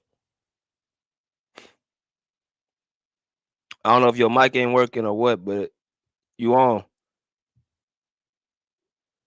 Going once, going twice, and you're out. All right. Out there? Yeah. All right, go ahead. My bad. Go ahead. No, it's all good, man. I'm with you, BJ. Like, we done seen this same, rodeo a couple of times. That's why I really wasn't that mad when they got off Paul George, because me personally, I had already seen it for 3-4 years. Like, I didn't need to see it no more. And like, Yeah, but we can enough of have Paul whatever George. reason. But the blame, I guess, can go both ways, because Paul George did his thing when he was there, and then we had moments where we needed Kawhi to be there and he wasn't there. But regardless, I've seen the duo long enough. You know what I mean? I'm just like, okay, some gotta shake, some gotta move. Look, Now, Skills, they had their chance, Skills, when they was in the bubble. They were healthy. They had a chance. They didn't want to be there, and they blew it. but see, I'm gonna be real with you though. I don't think that Go was the ahead. chance though. I think 21 was their chance. And like I keep saying over and over, their duo was successful. Like they had a successful duo when It they were was. on the court together. But it's like Paul George can only, I tell people this all the time, he can only do so much, bro, like by himself. Like let's say, I don't know, LeBron and AD, right? If AD's by himself with no LeBron at that time in the bubble, they don't win a championship. If Jason Tatum is there but Jaylen Brown's not there, they don't win it. Like, it's only so much a second option can do without their first option. Like, I strongly believe if we had Kawhi in any of them years, we win multiple championships. Yeah. I don't think Paul George was the problem at all. No, I agree with you, BJ. The only series that I can point the finger at Paul George, yeah, with the bubble. I can point the finger at PG in the bubble, because like if you go back and watch that Denver series, the only reason that we was even up, but the only reason that we was even up 3-1 was because of Kawhi. That was the only reason. And when Kawhi did have his 1 or 2 bad games, that's when I expected PG to have some good games, because he hadn't had any good games up until that point in the series. So I'm just like, and it wasn't just PG, it was PG, it was Montrezl Harrell, it was Lou Williams. All of them was playing like trash to me. Yeah. But I expected the number 2 when Kawhi, because I knew Kawhi wasn't going to be able to play like that for the entirety of that series. I figured he was gonna have a bad game, maybe even 2, but I expected PG to step in on those moments. You know what I mean? Yeah. But outside of that particular series, I agree with BJ. I can't really point the finger at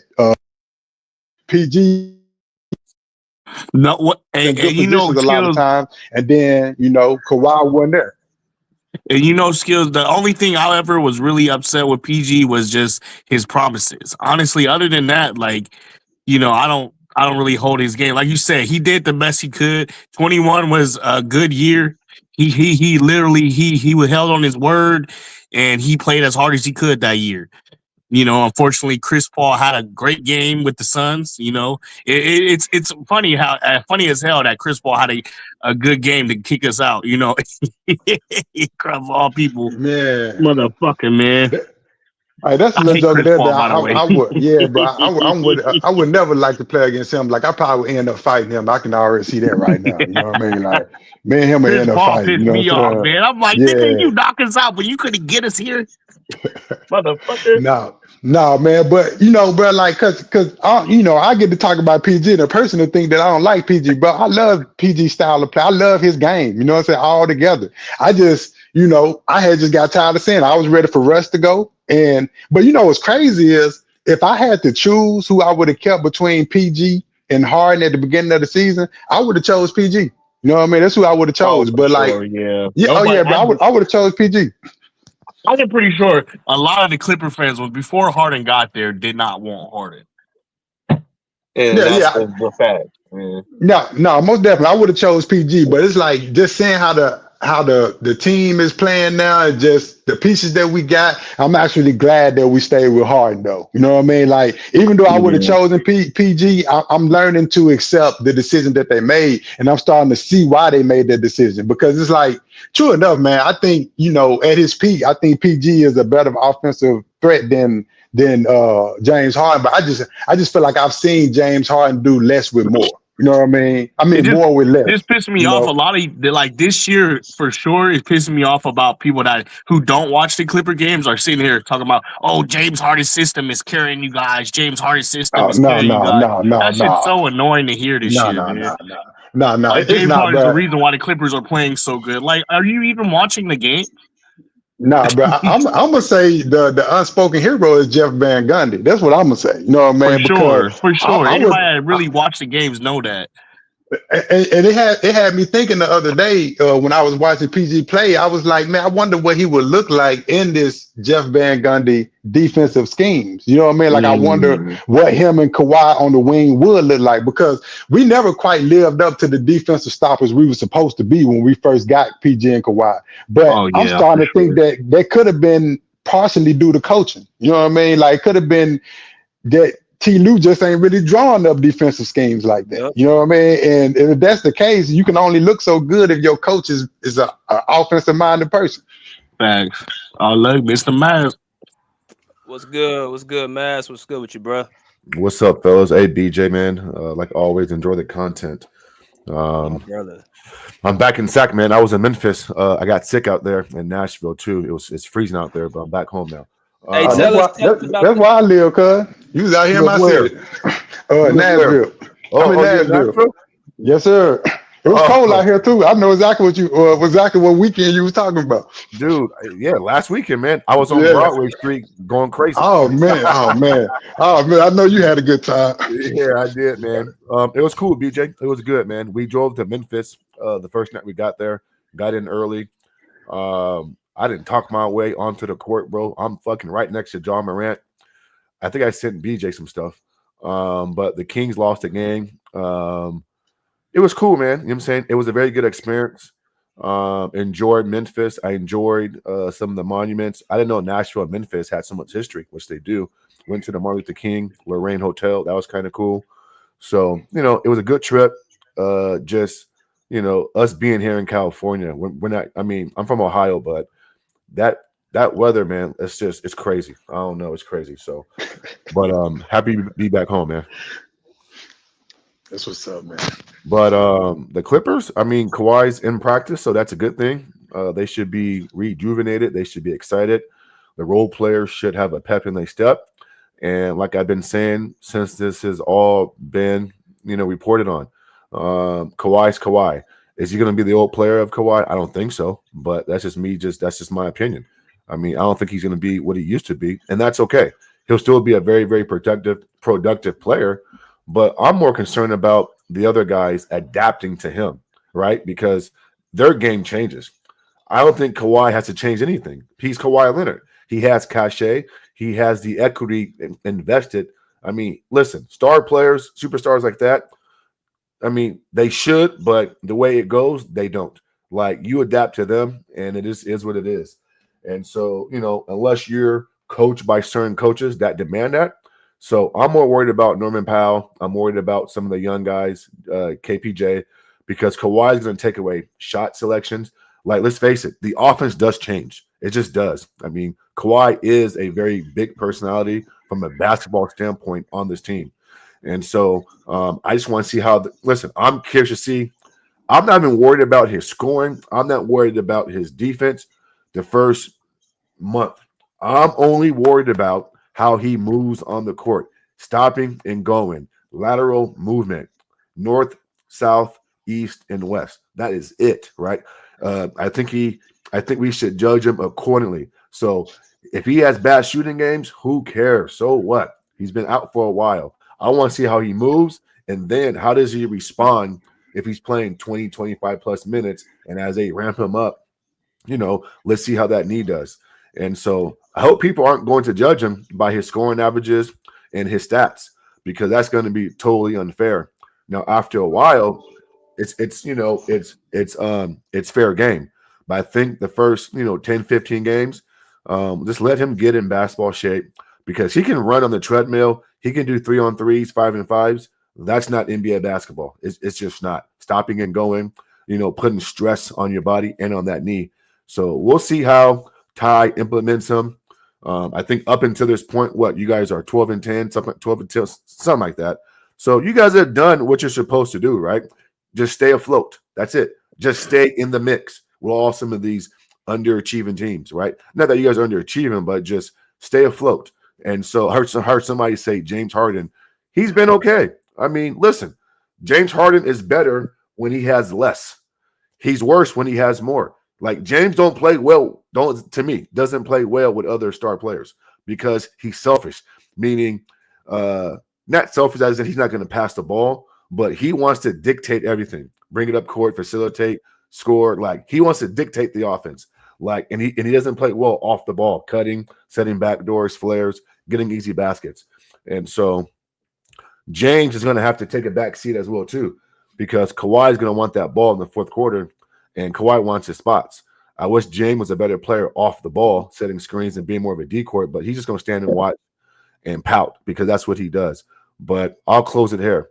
They've been cool up until this point, man. So I mean, 12-10, they're 2 games above 500, if I'm not mistaken. There's nothing to be ashamed about. Powell's missed games, Kawhi's missed games, and you're still 12-10. I mean, that's a better record than some teams who've had a full roster or a full deck of cards. And so how can you not be impressed? Oh, and by the way, they've been a top, 10 defense pretty much for the whole year without Kawhi Leonard. And so they're feisty, they're gritty, they play the passing lanes very well.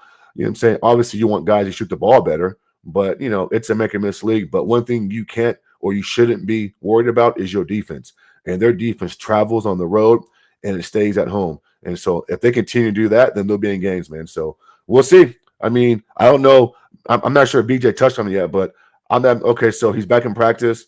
I mean, what's the target date? Is it next week? Is it this weekend? I mean, when is he supposed to get out there and actually play? Well, he's doing no contact right now, so okay. It's gonna probably take about another week or so for him to come back. About a week or two. I would target around somewhere between before Christmas and right after. Yeah, that's perfect. Yeah, right on schedule. Yeah. Cool. Yeah, I think that would be the target. Hey, but Maz, me and Skills were talking about Kawhi not wearing a knee brace. Do you think he should start wearing one? It depends on how he feels with it on his knee.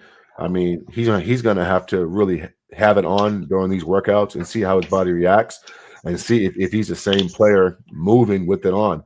I got a friend who played high level basketball, and actually I've talked to some Kings players here locally, and one of the guys wears a knee brace in practice, but he doesn't wear it in the game. And because, let's face it, I mean, a big bulky brace, obviously they're more advanced than they used to be, but it's a psychological thing because it can hinder you. I mean, it's on your knee, so it's there. But to answer your question directly, should he wear a knee brace? I think it depends on his pain level after the game. I think he's going to have to, decide that. But I'm going to say no, because guess what? If he's clear to play basketball and the knee is healthy, then I think the knee brace brings negative attention. Not that he should even care about this type of stuff, but it's going to bring a negative light. Oh, he's wearing a brace? I thought he's ready to go. Why is there a brace for? So I don't know. I'm gonna say no, right? I mean, I think they just need to monitor his minutes, and hopefully after the games he's not too sore. He's gonna be sore because that's just the body. I mean, that's just physical. That's just physiology. I mean, He that just got to get back into it. Yeah. right, exactly. And so as he ramps up and his knee muscles get used to the grind, then it'll be able to withstand what the NBA rigorous season, gives you. But I don't want people to say if he sits down and says he has knee soreness, like unless it's like bad, like don't panic. I mean, it's okay. Like it's normal to have soreness in your body when you haven't been pushed to the limit in a very long time. So listen, they'll monitor it hopefully and they'll figure it out. But I say no knee brace. Like if you're healthy and you've been cleared to play, then go play. Like there shouldn't be any restrictions. So I say no. Yeah, see, I think he should, even if it's in the capacity that you said the Kings players were doing it. Like even if it was just in practice or something like that. Like Yeah. he need to balance that time out because he tore his ACL in the front of the knee and then the meniscus in the back of the knee. Like that's pretty much the he whole did. knee. You know what I mean? Like Yeah, that's a good point. He needs something on that knee, like, and I get what you're saying because sometimes the braces will be bulky, but if that's the case, like the Kings players do, just split your time. Either wear the brace during practice so you can get more out of the practice while protecting the knee at the same time. So when you do play the game, it's a less likely chance that you injure the knee because you're not going from practice, going from walkthroughs and then stretching and then going into the game. But at some point, that brace gonna have to be in there. Like the days of him, I think we're the same age. He's 33. So the days of him being able to just, worry about what the players and the psychological part of it and what the media gonna think, them days is over with when he tore both parts of his knee. You know what I mean? Like them days gone. So he need that brace, bro. You see PG got that brace on and he balling out. Well, I mean, listen, man, and you made good points. And for those who don't know, like when a player gets fitted for a knee brace, obviously the team physicians go over it. They put different ones to the test because the ultimate goal is to have your player comfortable, right? And so Kawhi's gonna have to speak up and say, "This feels good. I can, like my movement is not restricted." Because let's face it, like some braces, it will restrict you in a certain way. Like your explosion won't be there because of the brace. You'll still be good and effective, but it's going to affect you. And so, I mean, listen, they're advanced medicine. There's braces. Now, some players will wear that tight band over their knee. But again, that even restricts you as well. Now, it'll keep your knee warm and keep it heated and keep, that muscle going. But I've heard players up close say, yeah, like the pain's not there and I feel good, but still it's there. Because when you're stopping and going and bending and doing what you're doing as an NBA player, I mean, they're very, very good athletes and they rely on their legs. You can feel it. So I have no qualms with you saying he should wear a knee brace, bro. Absolutely not. I just say no, but if he's going to do it, then do it. But I hope that he's able to practice, go through workouts, and not just go through workouts. Here's the thing. He needs to go through like tough where he pushes the knee to the limit workouts, right? And then the next day they need to figure out, are you sore? And he needs to be open and honest, right? Not saying he hasn't been. I'm just saying like there needs to be transparency with this shit, right? He can't say, oh, I feel okay, and he doesn't feel okay. So he needs to do that as well. But skills, trust me, bro. These NBA teams know what they're doing. And so when it comes to stuff like that, they'll figure it out, man. They'll figure it out. No, I agree with you. It's just for me, I'm just looking, me being a Kawhi fan, I'm just looking at like he's done it his way for the last 3-4 years, and that shit just don't work. You know what I mean? So it's like I'm willing to try anything new to get him to the end of a season through a whole playoff run. Because I feel like, I wouldn't necessarily classify myself as a Clippers fan, but I have been watching the Clippers since Kawhi's been here. That's been 4 or 5 years. I think they deserve to see him through a full playoff run. You know what I mean? It's about that time. Like I told BJ this, but bro, I think it was. Matter of fact, we was playing your team. We were playing the Suns. I'm on my honeymoon. I'm in Barbados. Oh, bro, skills. I'm a Rockets fan, man. Go ahead, bro. No, man, my bad. But you're a KD fan, though, right? You're a KD fan. Yeah, I like KD. Yeah. Okay. My Rockets, man. Okay. My apologies. But bro, I'm sitting out there on Barbados. Got me a nice little joint rolled up, sipping on mojitos, and I'm getting ready to watch Game 3, and I get the big Kawhi injured, not playing.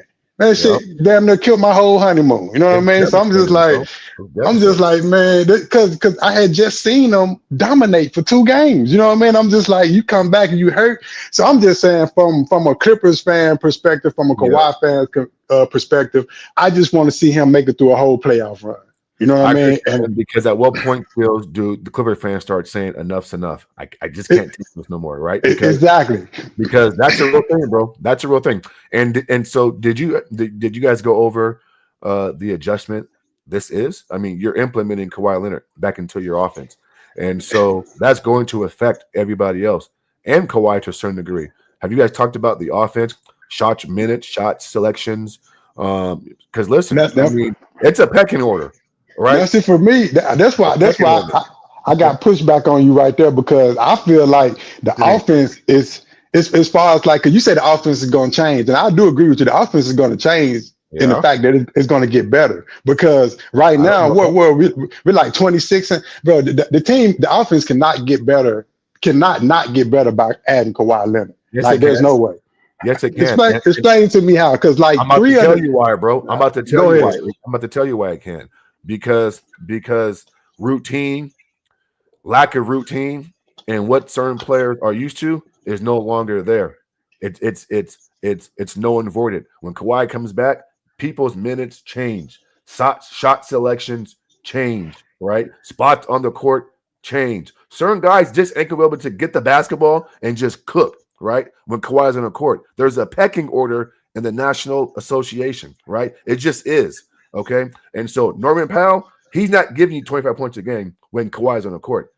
He's just not, right? KPJ, he's already having a not terrible, but not so good season from a shooting standpoint. And so certain guys aren't getting the same looks. They're not getting the same minutes. And so now listen, it could get better. I'm not saying it can't, but don't be surprised if it doesn't get better and guys go down, because if I've been playing the first quarter of the season, Skills, and I'm getting 15 shots a game, I feel good about myself. I'm a young player. Some of these guys are up for contracts, if I'm not mistaken. Like, isn't Coffee in the next year or two up for a contract? He wants to play basketball, right? And so his shots aren't going to be the same. Like Terrence Mann is only playing 19 or 20 minutes a game. Well, Kawhi's coming back. So is that going to stay the same? And so again, like, guys have to adjust, and Kawhi has to adjust. And so either guys are going to get on board and just respect the pecking order, because like it or not, there's a pecking order, right, bro? It just is. And there's going to be games where guys aren't going to be happy. And Ty Lue does have a habit, or he's had in habit, Skills, where his rotations have been a little inconsistent. And so I'm not saying that what you're saying is false. I'm just saying don't rule out, or don't be so naive that you think some of these players outside of Kawhi and James Harden, like, they're going to take offense to their roles changing. Now, they may still be professional and go about their business and show up and attempt to do their job. But come on, man. I mean, dude, like, it's natural, man. It's normal to feel that way. All right, so I got a couple things. First thing being, you're right, there is a pecking order, and Kawhi is at the top of that pecking order. Second thing being, over half of the team has already played with Kawhi for multiple years and are comfortable playing with Kawhi. A lot of them, Kawhi coming back is just going to allow them to go back into their natural position. It's going to allow Zubac to be Zoo, which Kawhi have already played 4 seasons with him. He won a championship with Norman Powell. So them getting familiar with each other, to me, that's laughable, because they are already very familiar with each other. And then who else? The only new people that you add into their starting lineup is going to be Derrick Jones Jr., who is a role player. He knows his role. Regardless of who in the starting lineup, his role is going to be to play defense and hit the open three. That's not going to change whether Kawhi is there or not. And then you got James Harden there, who's going to be a facilitator, who also played half a season with Kawhi. So I don't really see that adjustment period being crazy like that. And then when you go to the second string, I'm cool if he take the hand out of KPJ hand, because I don't want the ball in his hands anyway. I don't trust his decision making. You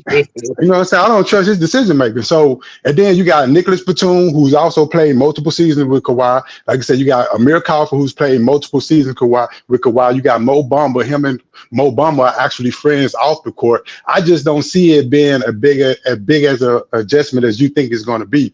We're already sitting 26 in offense. There's no way we're going to go lower than the 26 team in offense when Kawhi comes? I just don't see that happening. I think the offense is going to be better. I think it's going to, when you add a guy that demands the double team, I don't think Norman Powell is going to have to really take a step back, especially not in the beginning, because when Kawhi come back, I don't want him jacking up 18, 20 shots anyway. I want him to stay in that 10, 15 shot range, let him work himself back into there. Norman Powell is already hot. Continue to let him stay hot. I want Zubac to keep getting touches because I don't mean to interfere, but so I got an injury update about Kawhi. So Shams reported that the Clippers are optimistic about Kawhi Leonard return, but he's still expected to be out for at least 2 more weeks.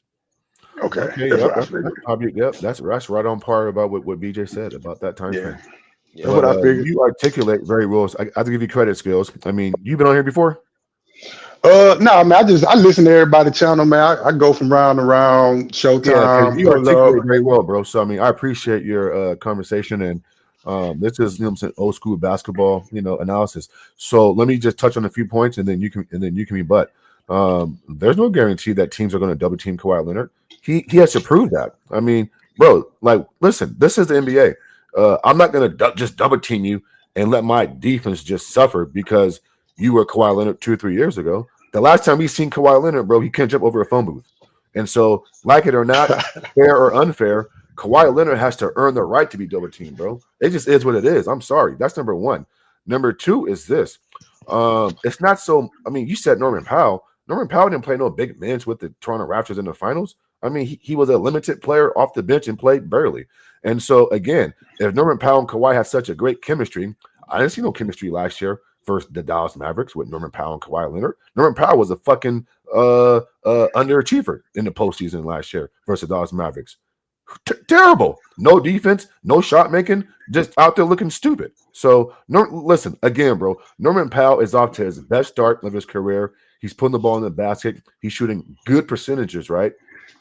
You're implementing Kawhi Leonard. That's going to change. I don't care what nobody say. That's going to change, right? And you don't think these players got egos? Like Norman Powell wants another big deal.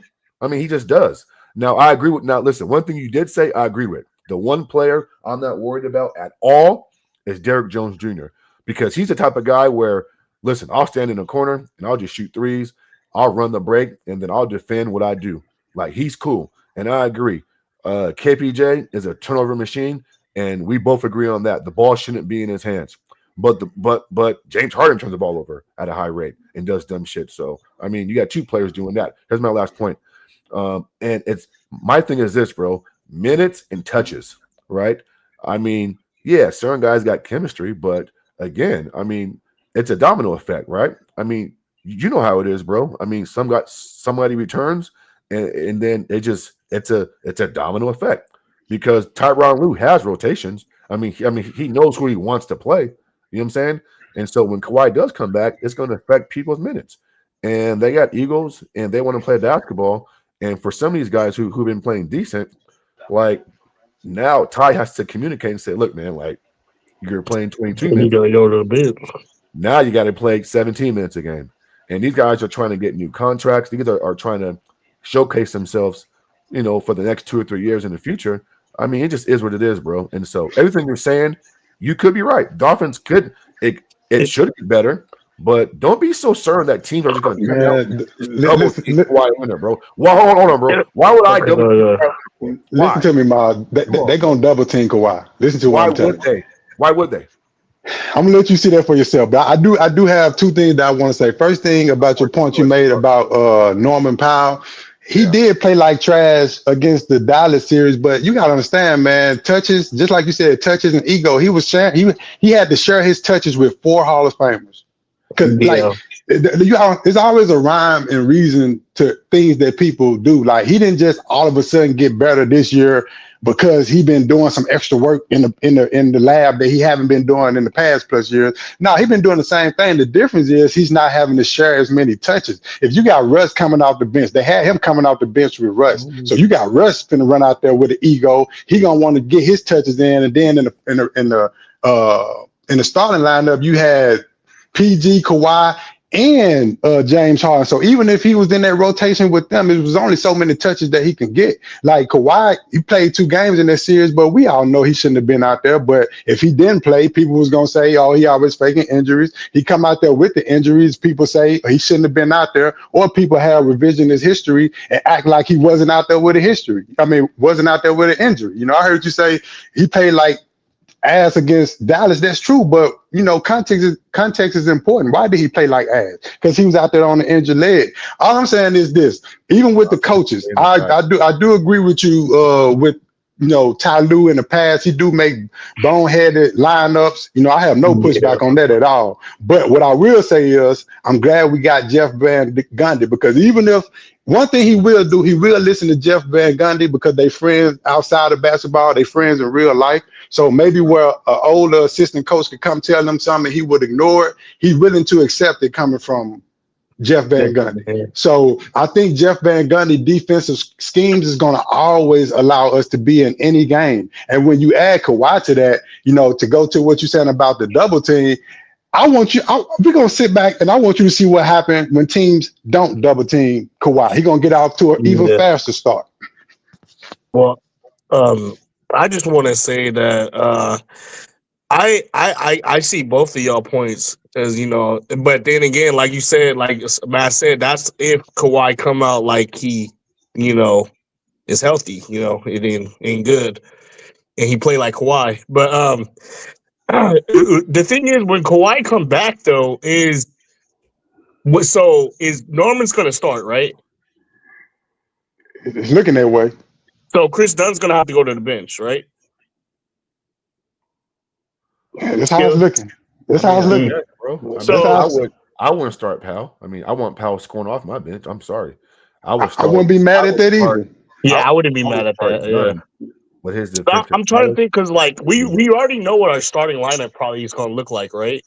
So that bench is going to be the question where who's going to be playing, because it's like, what'd you say? Go ahead. No, I was just saying I thought about that too, because earlier, and maybe about a couple of weeks ago, I was campaigning. When Kawhi get back, we move Norman Powell to the bench for the scoring, just like Miles just said, for the scoring specifically. But now that I'm thinking about it, it don't matter, because you can put Norman Powell in the starting lineup as long as you stagger minutes, as long as one of Kawhi, Powell, or James Harden is on the floor at all times, then it don't really matter who's coming off the bench like that. It doesn't matter, because we're gonna always have somebody that can score in the lineup. I guess that's basically what I'm saying. So Skills, who do you think is gonna be who's gonna lose minutes off our bench? Now that's one thing that Ma said that I 100% agree with. Everybody minutes is about to change when Kawhi get back. I'm trying to figure out like because we got Amir Coffey, T-Man, KPJ, Chris Dunn, Mo Bamba. Right. There you go. And then you got Jordan Miller.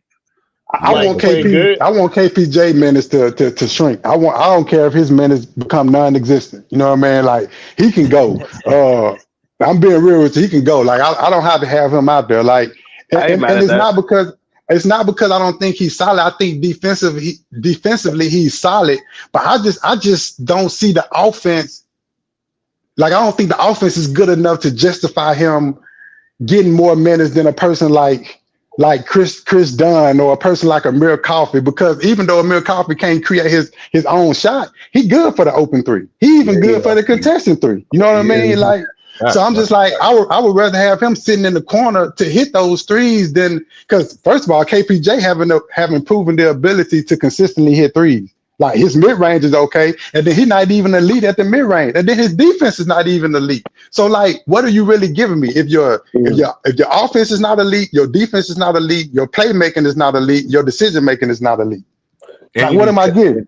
And skills. And don't forget, in this offense with James and Kawhi, or even Norman Powell, You need spacing, right? That paint I needs to agree. be open to a certain degree. And so, listen, Coffee, Terrence Mann, Batum, KPJ. I mean, Thank Tyronn you, Lue. Matt. I didn't even say Batum either. Right, So, like, exactly, bro. damn. So, yeah, That's so, what I'm so saying. my point is this. Ty Lue is going to have to earn his paycheck because who's he going with, right? Is it offense or is it defense? Because let's face it. Let's call a spade, okay? I think here's the Clippers' biggest issue, right, with the guys I just named. None of their bench players really are just good overall two-way players, right? They're like specialists. Certain guys can shoot the three, but they lack hair. Terrence Mann can play some good defense, but he has no offense that he remembers a day of his fucking life. KBJ might be your only two-way player, but he's a streaky shooter, so I don't know. Batum, come on. I mean, he's old in the tooth. And so he's going to – listen, bro, Tyronn Lue is going to coach his team game to game, and whoever has it going and playing the right way, then that's who he should go with. Sometimes I'm cool with that too. Skill. Sometimes it's not even about having a set lineup. It's about, hey, if you got it going, bro, then like go. Yeah, I mean, I'm cool with that too. Like, I can think the only people that can have a definite position would be, Kawhi, James Harden, and Zoo. That's it. You know what I mean? Everybody else rotations, that shit. Yeah, if you're playing good, you in, depending on matchup. I'm cool with that too. I have no pushback on that. Yeah, Matt, that's where I see the problem's gonna lie. Like you say, is like you said, Ty Lue's gonna have his coaching job. He's gonna have to be a good coach. Yeah. With the lineups. Because I'm like, damn, I didn't even think about all the players. And then you got Bones, but like you said, earlier skills, you was hoping Bones, KPJ, really if we can get some in Tucker. Yeah. But we can get something for them. If we can package Tucker with Bones and KPJ and get like just another good solid piece, bro, I think we'll be in a good position. I really do. Like now, all this is pending on Kawhi coming back in good health. And that's why when BJ asked us the question earlier, do I think he should wear a knee brace? I'm saying hell yeah, to make sure that he gonna be there and be available. Because everything I'm saying is non and void if he come back and get hurt. Yeah, a knee brace doesn't guarantee anything. I mean, it's just another deterrent on the knee. I mean, it does help. But, I mean, I saw Bones Holland spotting a couple games ago. He was in the game. I think because some of you guys weren't playing. I think James didn't play or something like that, Harden. And so he got some minutes. I like Bones Holland. I think he brings a different speed to the game that you guys need. It's a young men's game. Okay, and skills, bro. What's your thoughts on the Clippers playing – I think they're like mid 24th or 25th in pace, somewhere around there, because James Harden likes to walk the ball up court. And I'm not a big fan. I'm not a big fan in today's NBA of walking the ball up court and trying to set up traditional offense because for some of these set defenses, it's too difficult to score, right? And so if he speeds it up, right, and gets easier shots early in the shot clock, yeah, there's going to be some quick shots mixed in there. But go look at Houston. Go look at OKC. Go look at some of these young teams with these speedy guards. And I think that's where at times last year Russ was a big factor for you guys. And even I think Bones Holland can be that guy as well. Now, of course, time, place, and manner, possession, and those things do matter and high IQ. But what's your thoughts on James Harden literally walking the ball up court, trying to set up offense? I don't like that from him. I don't like that, bro. I hate it. You know what I mean? I hate his pace of play.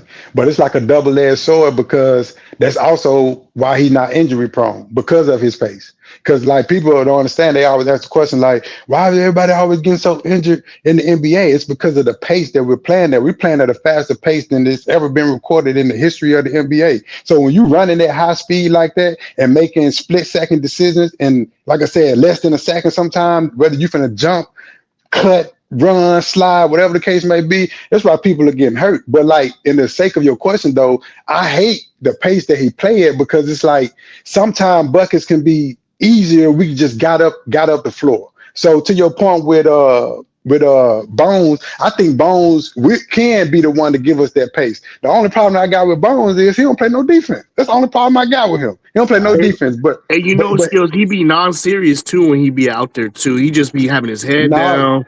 So did you watch this last game? See, Bones is the type of player I can tell that when he was younger, he played with older people. Because when we were playing against Houston, and I think what's the old buddy name that came from Memphis with the Braids, Dylan something, whatever his name Dylan is. Brooks. Talking that trash.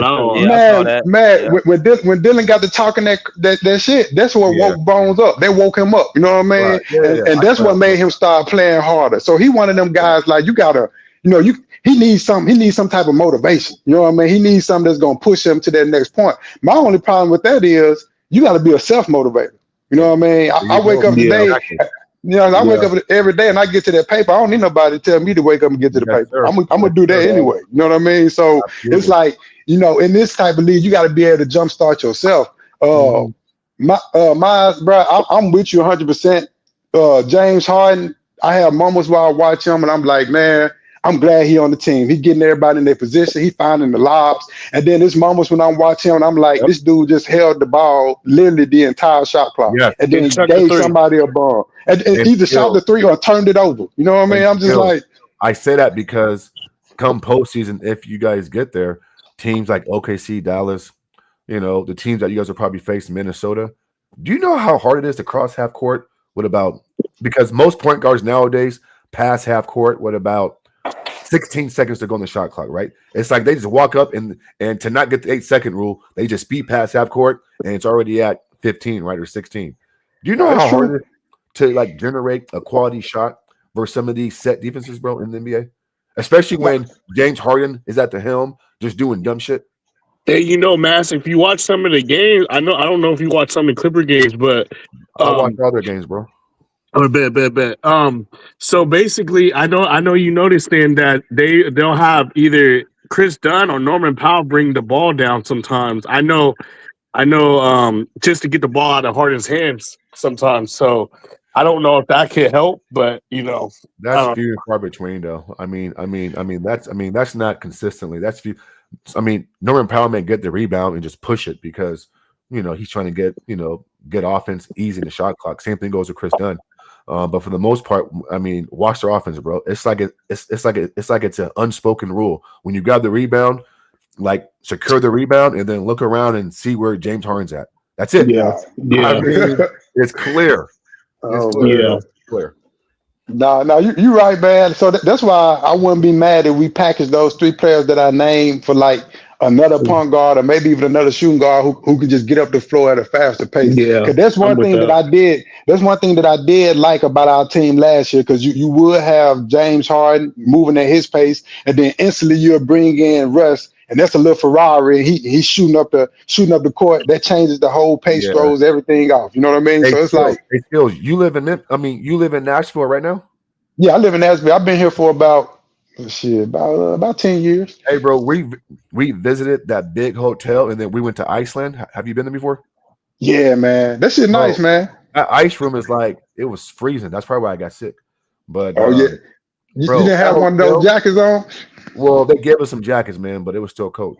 But bro, oh my God, that's one of the best hotels I've been to in my life. Man, bro. So next time you're in Nashville, you got to hit me up, man, because it's like a whole. But it's like a whole like hidden underground that you just gotta know where to find it at. You know what I mean? Where if I took you there, you wouldn't even know how to get back there. You know what I mean? Type of situation. Yeah, I got you. Yeah, so there's questions still to be asked about this team. There's some optimism about this team, and we gotta see. I don't know why Skills thinks that teams are going to double team Kawhi Leonard for. Bro, you have to, bro. You have to. You have to. You don't, man. you have to double. Man, not doubling Kawhi in the mid range is just basically giving him 2 points. That's what you're giving him 2 points. He has to earn that, right, bro? He ain't. That'd be crazy though. He come back and they just immediately doubling. It's crazy. He's not going to do that, bro. Here's the thing. Miles is right. When he come back, they're not going to double him. But I promise you, that's going to change after about 5 games. It could change.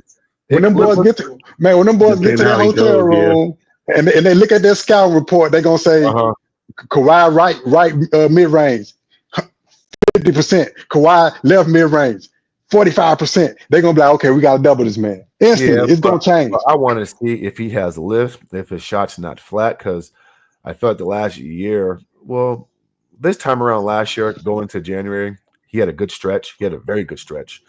But I'm curious to see his lift, how he moves, when he stops, when he goes, his face expressions. See, I watch basketball from a different point, man. Like I go to so many game skills because I have tickets here in Sacramento. Most of the time, bro, I'm interested to see how guys are moving off the ball during timeouts, their face expressions, shit like that. And so I'll be watching close with Kawhi Leonard, just how he just operates on the NBA court, because that would tell me a lot. You feel me? That's gonna tell me a lot. See, I'm hoping he probably won't, but I'm hoping that he play in this game on the 23rd against Memphis, because I got tickets and I got floor seats, so I'm gonna be at that game. And I wanted him to be there. I wanted him to be there so I can really get a close look at the knee, really look at him and see how he moving. But you know, even if he's not though, man, I think Ja is still must see TV. So long as he playing, I'm cool. Well, skills. The game I went to, and I was sitting 3 rows from the basket in section 110, row C. And John Morant got ejected. He got ejected. He got ejected. Yeah. Oh man, so I hope that don't happen, man. Because I went to the Memphis game last year, but Ja wasn't there. The full Clippers squad was there. Yeah? I saw everybody. I saw Russ. I saw everybody. Everybody was there. But have you been to a game? Ja wasn't there. What'd you say? Have you been to a game out there before? Yeah.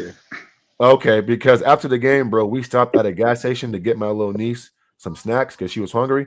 Oh my god, bro!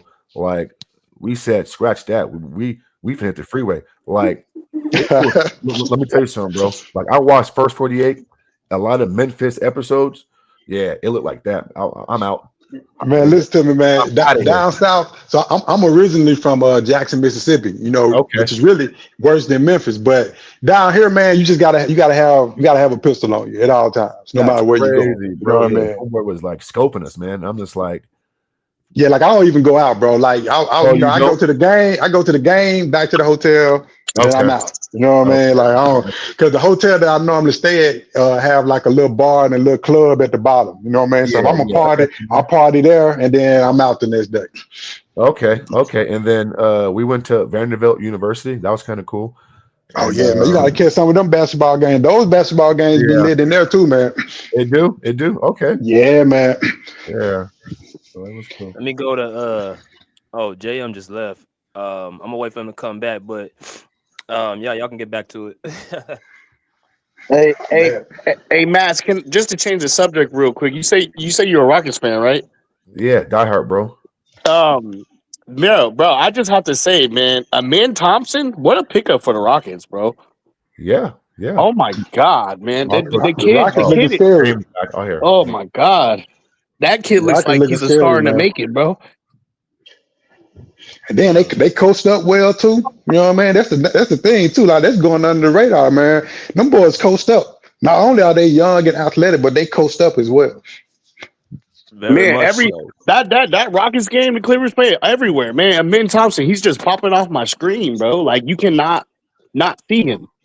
See, those are the type of teams though that I'm concerned about seeing in the playoffs. Like I don't really be concerned about Denver teams that's going to be moving at the same pace as us. You know, to go to Ma's point, I'm more so concerned about the young teams that they're super ridiculously deep, that run fast. You know what I mean? Because we got older players. You know, now we did get a little younger with the Derrick Jones Jr. and a couple other people, but for the most part, we are going to be moving at a mid to slow pace. So teams like the Rocket, I'm concerned about those teams. Playing them, you know what I mean? For sure.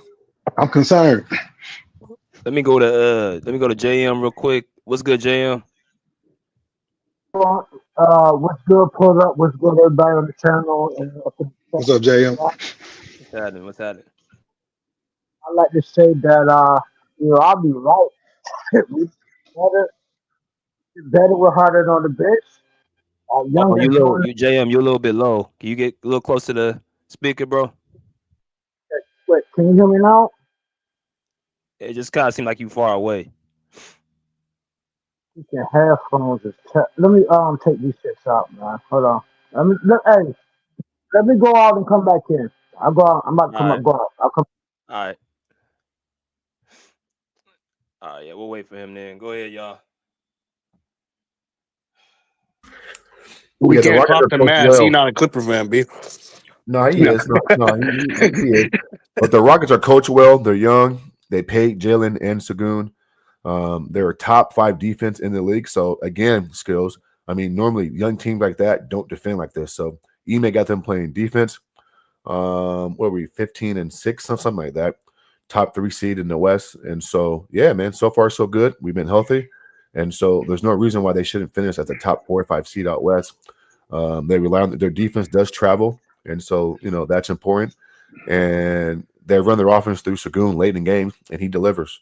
And Man, so, and then I didn't even realize that y'all had picked up Steven Adams too. I saw that the other night. I was like, he's damn, they got Steven Adams at the center. I was like, oh man, this is crazy. Yeah, this is crazy. So, yeah, man, y'all looking good, man. They've been fun to watch. They've been fun to watch. I'm not gonna lie. Man, I hate that boy Dylan Brooks, bro. He just know how to get people pissed off, man. Do you guys watch pregame when he like stands and stares before every game? Does he? It's the funniest. Yeah. Every game he'll stand on his sideline, and then as the other team is like warming up, he'll just stand. He won't even flinch. He'll just stand and just stare at his matchup like he's just staring. It's crazy. It's so funny. Oh man, see, it's so funny, bro. It's I already be locked in, but like playing somebody like that, that'll turn me up even more. You sitting there staring at me, I'm like, okay, you think this shit sweet, don't you? Yeah. Oh, skills. When I was in Memphis, man, I got a chance to talk to Brevin Knight, the Memphis Grizzlies broadcaster. Oh, for real? Yeah. I was down there podcasting for myself and just videoing Josh shooting threes, and I was talking shit. And Brevin Knight was like right next to him, and he said, "Hey man, like, who are you?" He said, "I seen you walk around there or down close." He was like, and you, because I had my Rockets shirt on, and he was, "Hey man, like, who are you, man?" And we just started chatting, bro. He's my favorite commentator because he's unbiased. I love Brevin Knight on game. No, I agree. Because for me, a lot of times, I won't watch the Rockets broadcast. I'll watch the opposing team's broadcast on most games because at least you'll get an honest opinion about the team you like. You know what I'm saying? And so it's but Brevin's pretty cool, man. Pretty cool. That's what's up, man. That's what's up. Yeah, man. The Memphis game, they be live though. You just gotta, like I said, you gotta get out of there though. You can't you can't mess around, dog. You gotta get on out of town. Man. Yeah, old arena. The FedEx needs some fixing, but it's all good. Yeah, see, I'm trying to catch the Clippers arena, man. I gotta schedule a game, come out there and catch one of them games. I was talking to my wife about that the other day. I'm like, man, that Jumbotron and the Halo, whatever they call it, seats, and I hear you can smoke in there too. Oh man, that's right up my alley. You know what? You can smoke in there? Yeah, man, that's right up my alley. No, I ain't gonna lie Wait, to you. smoke what though? You can smoke some weed or no? No, you can. It's No, you it's legal. can. It's legal out here. It's legal out here. Oh shit! Okay, bad. I'm about to be in there smoking a blunt, bro. I'm good. Yeah. Let me go to JM real quick. What's good, JM? What's up, Pillar? Can you hear me good now? Say something again. Yo, can you hear me? Yeah. Go ahead. We you good? Go ahead. Can you? Okay, if you can hear me, if y'all can hear me, I would like to pat myself on the back for saying that I was right. We don't need Harden. We played better without Harden. We still lost, but the youngest came and showed out. I am not a fan of Harden, and I said first that Houston. Well, I ain't gonna say first. I ain't on that bragging stuff. Houston is a dark horse. The motherfuckers is dangerous, but we got point guards. So all that stuff Harden does is it ain't important. Young kids showed out, and then I've been crucified. Well, not even gonna say crucified. I've been coming at TV so hard that he been on the apologetic tour. Now he's telling everybody that Lakers didn't even want him because they didn't view him as a coach. So my opinion was actually what everybody else thought. LeBron did all of that. That's why Lakers didn't even want him. They were gonna pick his own staff. So I'm on a win-win streak as far as I lost anyway. To me, it was a good loss. It showed that our kids can play. They should be playing. Flowers should have got out there too, but you got to bring up one out, and that's without Harden once again. And then Kawhi on his way back, And I think I had commented in your post about Harden Kawhi coming back. A couple of people not too happy that he on his way back. Yeah, and I kind of suggested that. Like, I ain't seen Harden comment yet. Like, I follow him on Instagram and all that. Yeah, and then on the interviews, he ain't. Everybody else is like, yeah, we can't wait till him to come back. Except for Harden and Ty Lue. Ty Lue even disagreed with the other dude, Bill something. Bill said, yo, Kawhi gonna be back before Christmas. So they asked Ty, although like the hoop jab, whatever, interview show that you listen to. And Ty was like, what? They was like, yo, Bill said that Kawhi, ready. He coming back before Christmas. Ty was like, huh? Nah, I don't know about that. It was like, yo, he said, who's Bill? I said, Bill, he's an inside Clipper guy. He said, well, I don't know. Kawhi come there, said, yo, he ready. That's what he gonna have to check off. You know what I'm saying? See, there's a standoff happening right now. When Kawhi come back, it's gonna upset the balance of power. Oh, and I can't wait to see it. He's gonna upset the balance of power. Now Kawhi gonna be number one. He's gonna be the number one on the court. Everybody gonna say, give Kawhi the ball. That's gonna leave the Beard in an awkward situation. It's gonna leave Ty in an awkward situation. Like Kawhi gonna be like, man, just give me the young kids. I'm good. All the rest of them, keep them. You can keep Harden on the bench. You can give me Zoo, give me Powell, give me Man, give me the young kids. Give me the new additions. All the rest of them, they can stay right over there where they at. And that's exactly what's happening right now, and it's going to be even better. I can't wait till we come back. You're going to see a couple of people kind of pissed off because this is Claw's team. But I'm just happy. I'm glad. I hope everybody having a wonderful day. But go Clippers and put our youngest in. Free the youngest. Hashtag free the youngest. And I dropped the mic. I do agree with that free the youngins, but that's about all I agree with. That dude Flowers has been playing pretty good in the G League. You're right. I haven't heard anybody in the Clipperland say that they don't want Harden coming back or they feel like they're better without him. I mean, I'm not sure where that's coming from. Without James Harden, if their offense is already ranked number 25th skills, imagine what it would be ranked without him. I mean, I'm not a Harden fan by no means of the imagination. Hold on, JM. I'm not no fan of Harden. Trust me, Skills, I'm not. But he's doing the best he can with what he has to distribute to. Imagine if he wasn't on the court facilitating, doing these things. They may be like the worst offense in the league. Most likely. You gonna let Terrence Mann run the offense? You just seen how offense without Harden. That was the best game we ever played against Rockets. Just witness how we look without Harden. We kept it. We stayed in. What? That last minutes, and then the last minutes. But our youngest went basket for basket with your Rocket. Basket without Harden. That's how our offense looks without Harden. It's faster. They pass the ball. You had a monster game, mind you. You had 20-something points. When's the last time you had 20-something points? They scored 106 points. Whoop-de-doo. I mean, that's nothing. They scored 106 points. Whoop-de-doo. Scored S Harden. Harden. No, the way this team is constructed, we need Harden, JM. Oh, I'm sorry, we need Harden. Of course you guys do. And like, and this whole narrative that Harden, ain't ready for Kawhi to come back. I think that's crazy, man. I think the one thing that Harden want to check off his box is a championship, and you're gonna need Kawhi to get that championship if y'all even gonna be in the running for a championship. I just right. don't. There you go, man. I mean, come on now.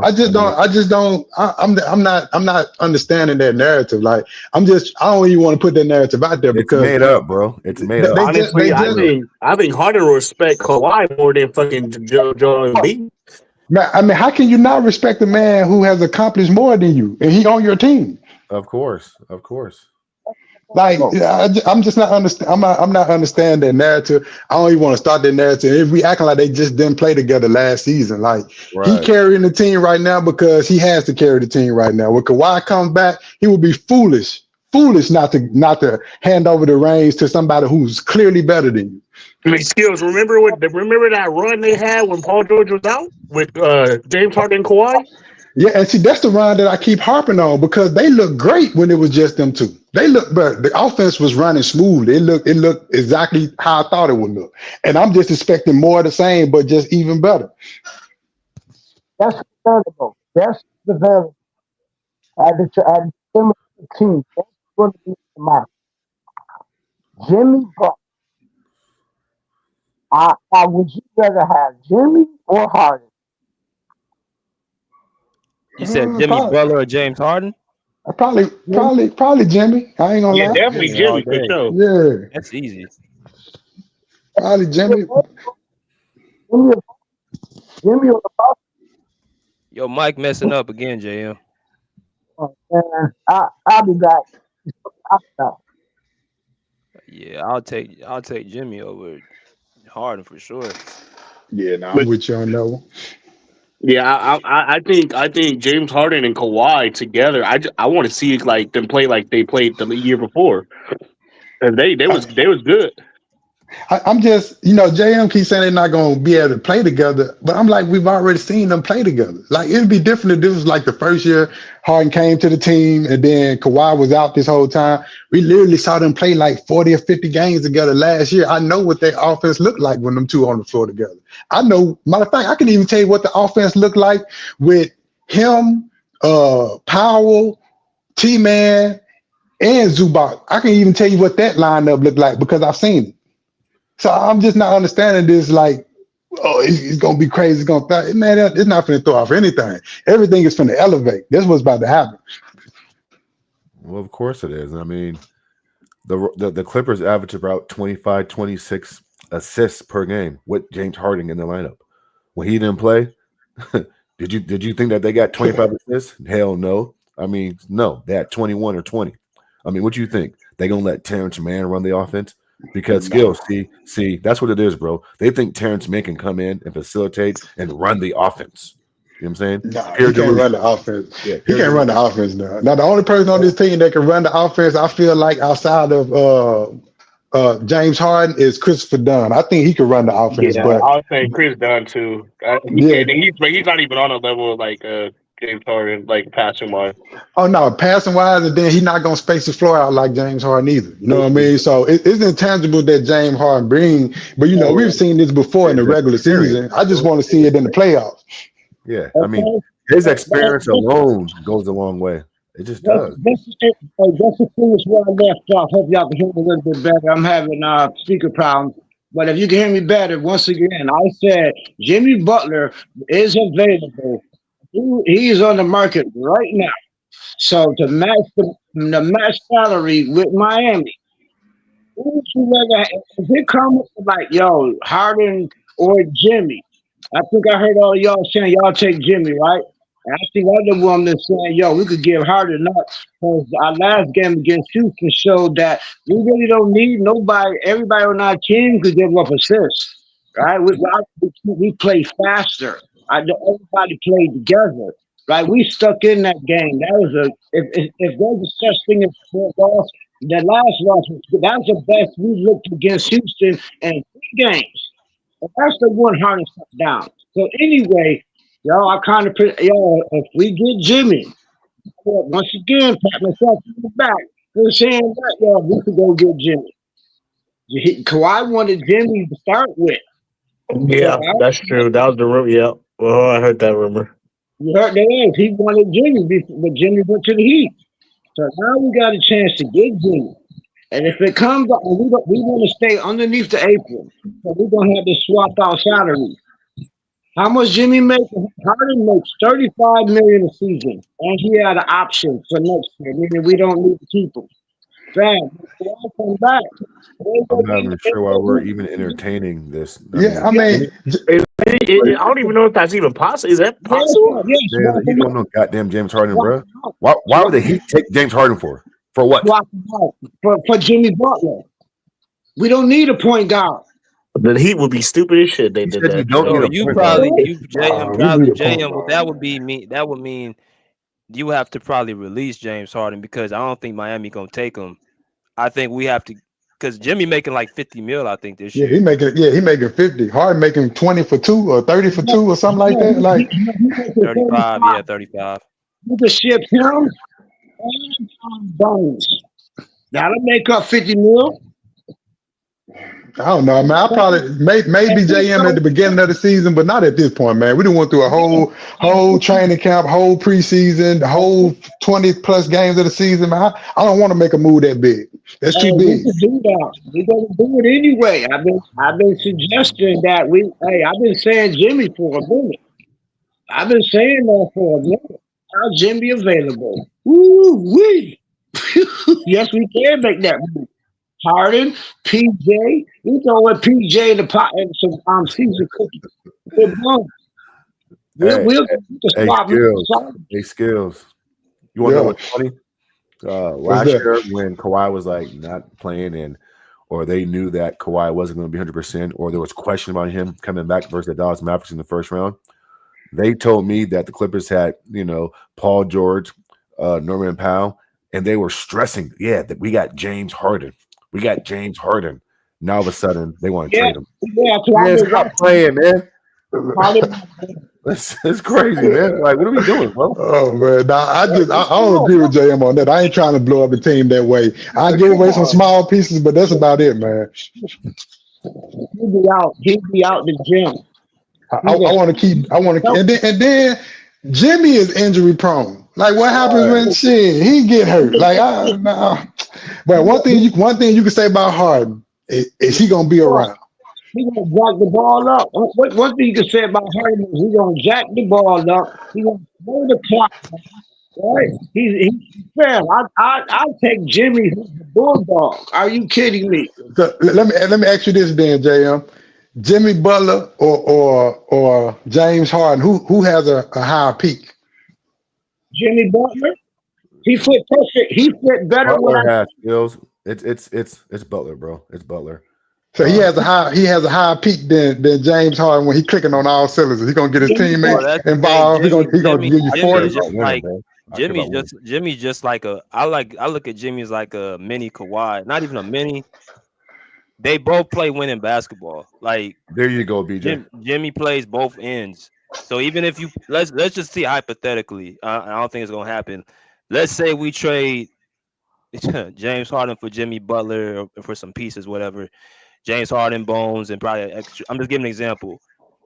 Jimmy ain't the type of person that's going to need a full training camp to gel with this team, because any situation he goes, he's all about making his teammates comfortable. He'll look at the personnel we have, and Jimmy, you can just use him on the defensive end and then let him, rebound the ball and take shots when he wants to take shots. He's just like, he has the mindset of Kawhi. He's just not as good. Kawhi's a little bit better, but they both have the same type of mindset. You can literally put them anywhere and they'll be able to they'll make it work. If we made the right pieces, if we traded the right pieces and we kept Chris Dunn, you might be onto something. So do you think him and Kawhi would play well together? Seeing that they like to get the ball in the same spot. You think so? Hell yeah. Yeah, I think Jimmy plays when he does play winning basketball, and he's willing to. This would be the only person I'll put. Oh, him and PG play well. Jimmy, he'll be the same impact. But except Jimmy, he gonna lock you up on the other side too. Like him and Kawhi on the defensive end, boy, that is problems. That's why I said with BJ, with Chris Dunn would be crazy. Yes, and he's a leader too. Jimmy's a leader. He's a leader. Yeah, He's a Jimmy's vocal the leader. leader. Yep. That's why Kawhi wanted Jimmy first. Man, He but that put sounds like a Jimmy fantasy first. though. Do Yeah, I y'all need It mean, is. to It is. initiate the offense like James Harden though? But we don't need a point guard. Once again, that game against Houston You when don't need Harden a shut the point door. guard. now see That that was that what keep Every Harden's killing me. team You game. need said a we don't point need no guard, point man. guard, man. We need a Okay, point yeah, guard, man. You man. lost us now, Jam. Yeah, What's we up? need a point What's guard good? now. We What's play good, Mike? ISO. We play ISO, fam. My fault. I'm done. What's good, Mike? Mike, Yeah, I'm here. I'm here. what's good, man? What you got? Oh, what's good, man? Man, I'm just tapping in with Clipper Nation, man. You know, we getting Kawhi back. You know what? I do got a question. Since Kawhi is coming back, we've been playing pretty well. Do y'all think we should make a trade, a big trade like a Jimmy Butler, or do you think we should just sit back with what we got? I mean, we got time to wait. We got time to Yeah. wait. Like it ain't something that we press to do right now. If it happens, I just say let's have a 30 a month sample size of Kawhi. Let's see what that look like. And if it ain't looking right, if we look like we still need some pieces or we're one piece away, then shit, let's make the move. And Jimmy, they're gonna want Jimmy immediately. It started December 15th. That's in what? 1, 2, 3, 4. That's in 4 days. We ain't got no time to wait. People gonna want Jimmy. So you think Jimmy gonna be fished around like that? You think Jimmy, Kawhi gonna really make that one? You think Kawhi gonna really tell him? So that's gonna damn. once again, I'll answer that, but I'm gonna let Mike finish. I'm sorry, Mike. I'm gonna let Mike finish. Well, Kawhi wanted Jimmy first. That's all I'm gonna say. Kawhi wanted Jimmy first. Jimmy is available. And in 4 days, he's gonna be able to call.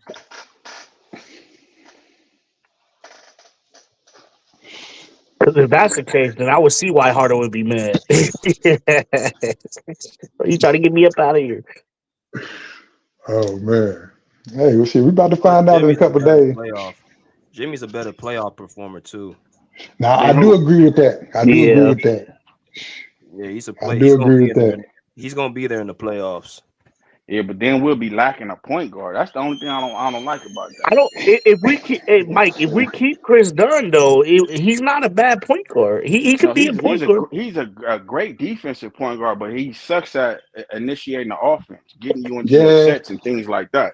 But defense agreed. becomes offense though when you make it stops. If I'm That's stopping true you on the too. other side, it's like I don't really need to slow the ball down and wait for the offense.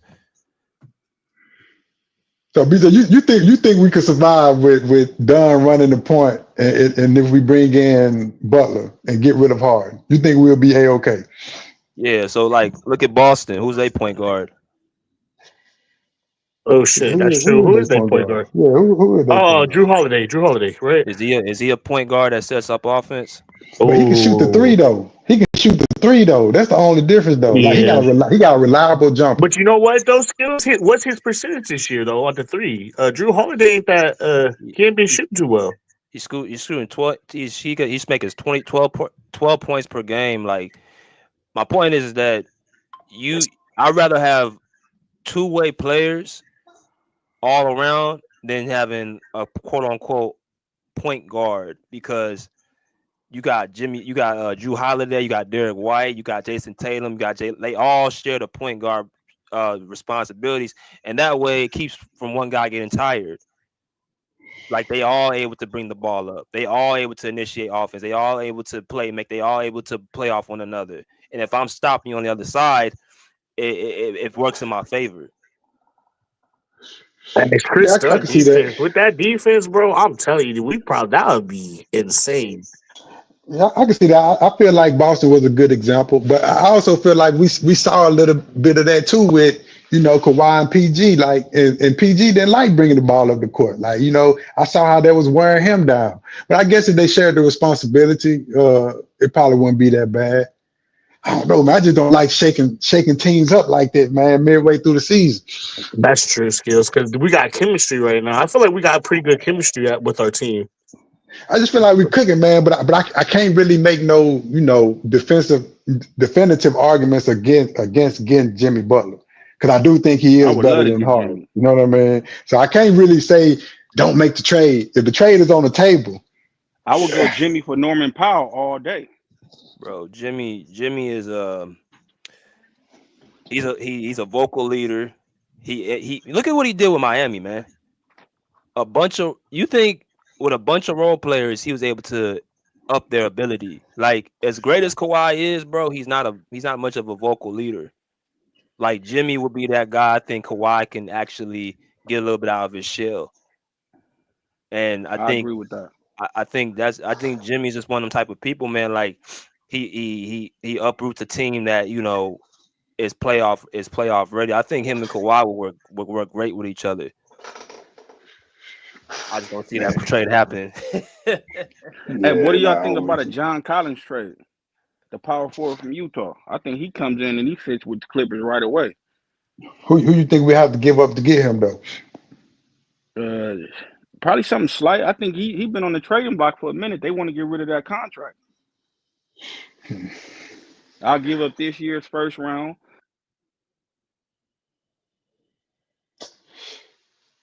I won't be mad at it. What position you say he a forward?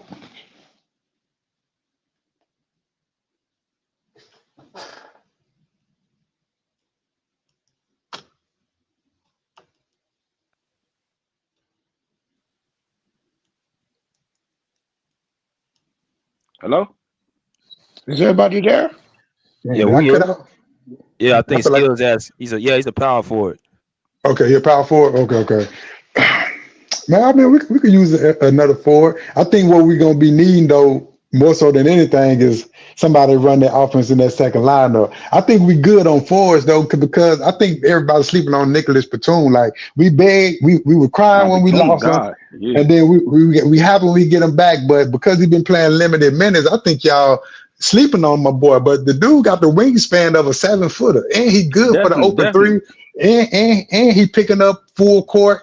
I think we just saving him for the right moment. So, but if you factor in him, Kawhi, Coffey, and Derrick Jones Jr., I think there's 4 solid, wings. I don't really think we need another wing. And then if we're gonna develop somebody, we need to be working on developing Kai Jones because his offense is trash. He has no offensive package at all. I watched his last game. He got no footwork at all. Man, nothing, bro. I mean, I'm with Kai. When people would say how come he should, I think I was the one saying like, "Yo, Kai is not ready." And no, he ain't ready. I was like, "Man, Kai defensively though, he could be on the court.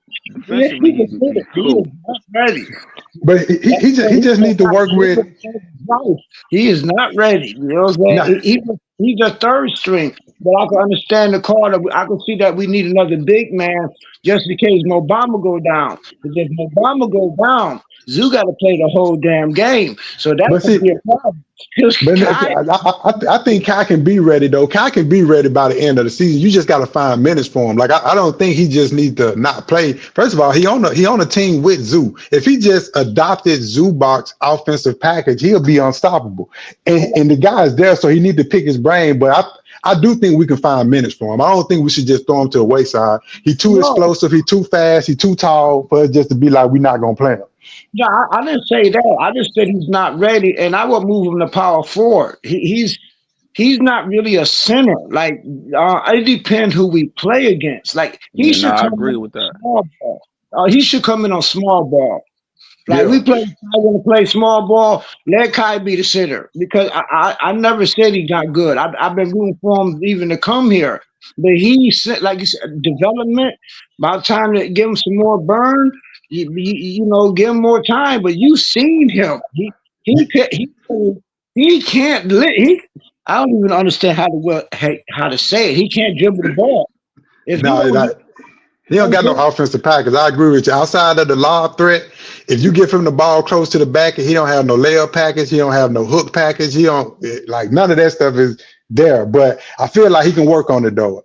Moving him to power forward wouldn't be a bad idea. I think that'd be an okay idea. I'm just saying they need to find minutes for him, even if it's in trash time, even if it's in garbage time, even if it's, we up by 15. It don't matter. Like find at least, 5 to 6 minutes, maybe 7 minutes a game for him. Because that's the only way he's going to develop. I would hate for something to happen to Mo Bamba or somebody, and then we just try to thrust him in a championship game or something. You know what I mean? Like he needs the minutes. We seen an example of that with the Houston when Mo Bamba didn't play that game and Kai was out there.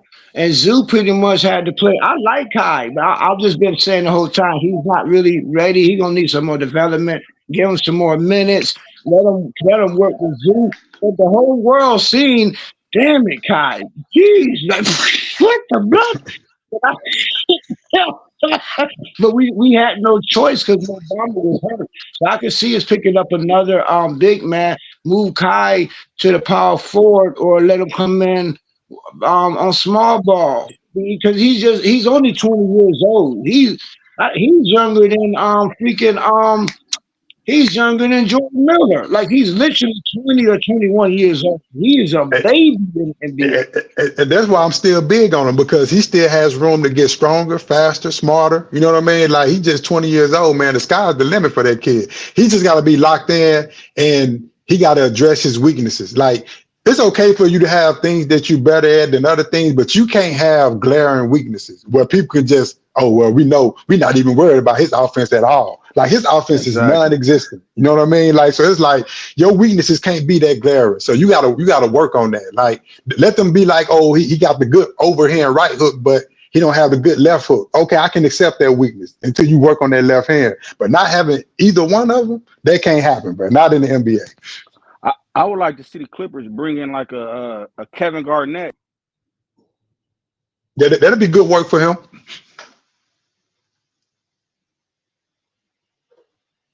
Yeah, or somebody that I agree with everybody y'all said. I like him. The kid he's a diamond in the rough, but he definitely needs some training. That's all I said. He needs definitely some separate classes or something. He needs somebody to be with him to show him. Hey, Kevin Garnett, that's a perfect example. Or but that's about it. But hey, man, BJ, I'm finna holler at you, man. I'll holler at y'all. I'm finna hit this gym before I don't feel like going no more. Peace. I'll be All right, Skills. Yeah, Bro. I came in the tail end, but I'm still listening. What's good, E? What's good with you, man? What's happening, BJ? What's happening? What's happening with you, bro? What's good with you? Oh shit. Just tuning in. I even what was you talking about? What was the topic? Kawhi coming back to practice yesterday. Oh yeah, huge news. I was just thinking about that. Shit, yep. So you get a healthy Kawhi, man, and they should be moving on up these rankings up the Western Conference. I think we only like 5 games back at the most. Yeah, they right there. For the so West. Kind of like, they stayed afloat.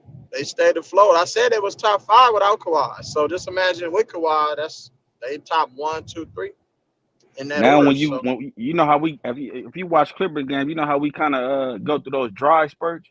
You're not getting that with Kawhi. When we up by like 10, 15, 20 points, you're gonna see that lead keep going up. You're not gonna see it. You're gonna get quality possessions. Exactly. So those possessions aren't gonna be squandered or turnovers and terrible shot selection. You know what I'm saying? Because Kawhi settles everything down because of the style of game that he plays. He takes the most high efficient shots. He doesn't take a lot of off balance step backs and all. He's always on. One thing about Kawhi, he's always on balance when he shoots the ball. You'll never get him like off balance, like floating or leaning to the side, or you know what I'm saying? So that's one thing that the Clippers can, look forward to, is having their guy back because he settles everything down. Like everybody is able to now they're not pressing. So, that shot that maybe Derrick Jones Jr. or Chris Dunn take, you know what I'm saying? And he feel like he has to make it because they have to produce and get productivity from that position because Kawhi is out. Now that shot isn't a high pressure shot. Now he can kind of relax and ease into the shot and knock him down with more consistency.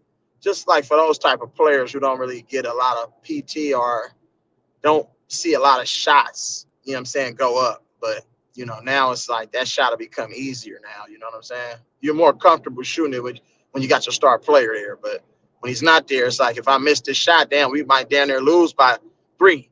I have to make this shot. So you find yourself pressing a lot. What you think gonna be the biggest adjustment for Kawhi when he comes back? E.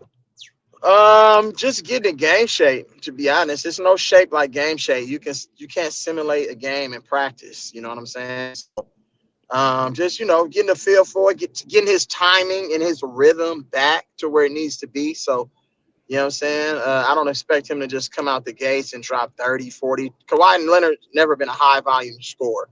He's always consistent right there between 20, 24, and 28 points a game. He can go get you 30 and 40 if he had to, but he's always going to give you just consistency. So I just expect him to kind of ease his way back. I still expect him to play a little bit of defense. Because that's just who he is by nature. So we said what? I said I only want him playing about 30 minutes a game. 30 minutes a game. Yeah, I could see Ty Lue and Jeff Van Gundy using him kind of like how Steve Kerr's using Steph Curry right now. I don't agree with how Steve Kerr's using Steph Curry because that's why he conditions and trains, you know what I'm saying, to play and log a lot of minutes. So I expect him to play like around like maybe like 25 minutes. Like, you know what I'm saying? 25 minutes just to start off, so he can get his just legs until we get under to him. the playoffs. 25 to 30 minutes a game. That's all we need. So, and then the way James Harden's playing now, that takes the ball out of his hands, or he has another outlet. So he has a security blanket. So those passes that he be throwing and motherfuckers ain't catching them, or he turning the ball over and all that, now that's going to be Kawhi, like, you know what I'm saying, taking some of those possessions. So, yeah, man, y'all in good shape, bro. Man, in good shape. You know what I'm saying? Let me ask y'all this. Do y'all think SGA closed the gap between him and Luka? Because I know, they had Luka ranked higher than SGA. I've been saying. I've been watching I've this been season. saying I think no SGA gap, might be the in best my I've player been in the saying league right SGA now. was better than Luka. There was no Luka gap, was in better. my opinion. Shit, Yeah. Luka need to close the gap between himself and Shea. He needs to close the damn gap because you got, hey, Because he SGA. ducked that smoke last night, man. Yeah, I respect SGA because you know why? He's gonna give you all out on offense and go get 30, but then he gonna play defense too. So I only respect players that's gonna give it to you on both ends. I don't like players that only go get numbers on offense and then you call him the best player in the world. Like, really? Stop it. Yeah. He's not playing any defense. Of course he could go score 50. Like, can he go hard and score 50? Right. Plus, he's an ISO player. Luka is an ISO player. That's why they were saying him and Kyrie having problems. Well, they gelling, but they literally take turns. Like they don't. It's not like they coexist, but they literally take turns. Like it's either Kyrie night, or it's Luka night. Luka's the ultimate example of what I'm saying is an ISO player. He's not good at nothing else but scoring, and Dallas cannot win with him just putting up points. Yeah. Have y'all noticed that have you noticed that for Dallas and Luka that he gets easy, they have an easy schedule, so they're able to rack up wins, but when they play elite teams, they look bad. They can't really beat the elite teams. They can beat up on the San Antonios and the Utahs and teams like that. But when you're talking about playing elite talent, they can't play against them because the elite talent teams, their best players give Dallas matchup problems because, like I say, Kyrie and Luka cannot guard at a high level. Yeah, you'll get Kyrie, you know what I'm saying? He's been better as of late as far as his effort. But at the end of the day, he's still undersized, and you need him to give everything to the team offensively. So that's why I say a lot of players, you're not going to get two sides of the ball with these superstars in today's basketball, and that's what's kind of hurting the game, in my opinion. And for Luka to be so young, he should be in better shape. Because I'm gonna tell you one thing: if he does happen to have an injury, I think his career will fall off because he don't seem like a guy that want to get back in shape. That's an excellent point. You're absolutely correct on that.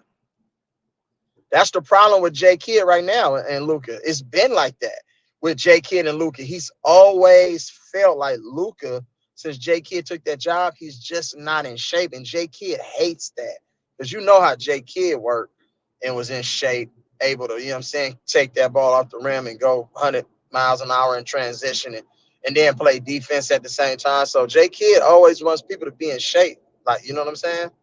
Because it hurts the team. Like, we seen when look at Luka last night, bro. They attacked Luka like crazy. SGA looked at Luka and was like, "Oh, this barbecue." Yeah, he It's was easy. fooled last night. Come on, man. Yeah, he ain't gonna ever get better. Like I don't think his defense gonna ever get that much better, bro. I But mean, where's your shit. He's pride only though going as to a decline from here. basketball He player? already playing like a 30-year-old player. Yeah, If I you really mean, watch his movements and stuff like that, he doesn't play like his age. he's He plays a little slow, older. bro. He's Yeah. slow. That nigga's So just slow. imagine the You know how decline you, when you get 31, 32 bro. years old and you You know play But for how where's all your those games. pride you though? know, hey, you know them dudes is just slow footed. You see them in front of you, just like you can just Slow tell I'm going past this footed, nigga every bro. time, bro. Goodness Every gracious. time. He has But great footwork on offense, but on defense, them feet move so He slow. don't I'm try. He like, don't want to goodness play defense. gracious. I used to watch Russ when we had Russell Westbrook. I used to watch his eyes light up every time we play Dallas. He like, I'm going right at this dude. but I'm gonna take it from Luca point of view, right? Luca said I could be 300 pounds. I could still drop 50 whenever I want. So Shit if you is it? can. I'm just saying could be Luca mindset. I don't need to work out. I'm just here to score points. That's clearly might be Luca mindset. I Right, only right. gotta play defense. Now this I a can come up. professional sport, man. You gotta be in That's shape. hurting the game, though. Sometimes I I don't even like agree. watching these I games, agree. bro. It's boring. I would rather watch a game in the Yeah. mid 90s and high 80s rather than watch a game where they scoring 130, 140 points. That is not entertaining to me. It's just not. I like when somebody talking trash up in your face. You can't score on me. Like, that's the type of basketball that I come from. I need somebody to go get a stop. You know what I'm saying? It's like, because scoring is the easiest part of basketball, bro.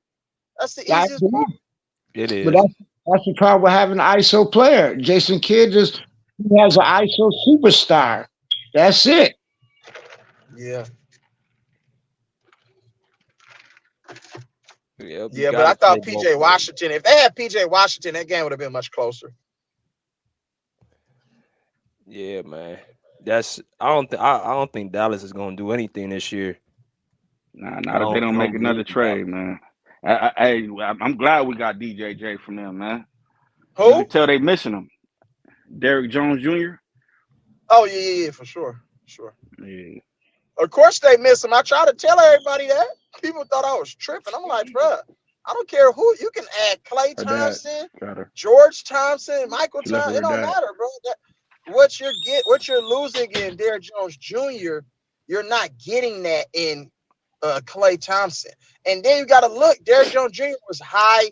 He shot a high percentage from the three last year. He might not be a volume shooter like Klay is, but if you can shoot a high percentage on the little 4, 5, 6, 7, 8 attempts that you do take, you know what I'm saying? And then play D at an elite level, that's a win. I need that player rather than a washed up Klay Thompson who don't guard nobody, and then gonna be a high volume shooter and shooting a low percentage from the three.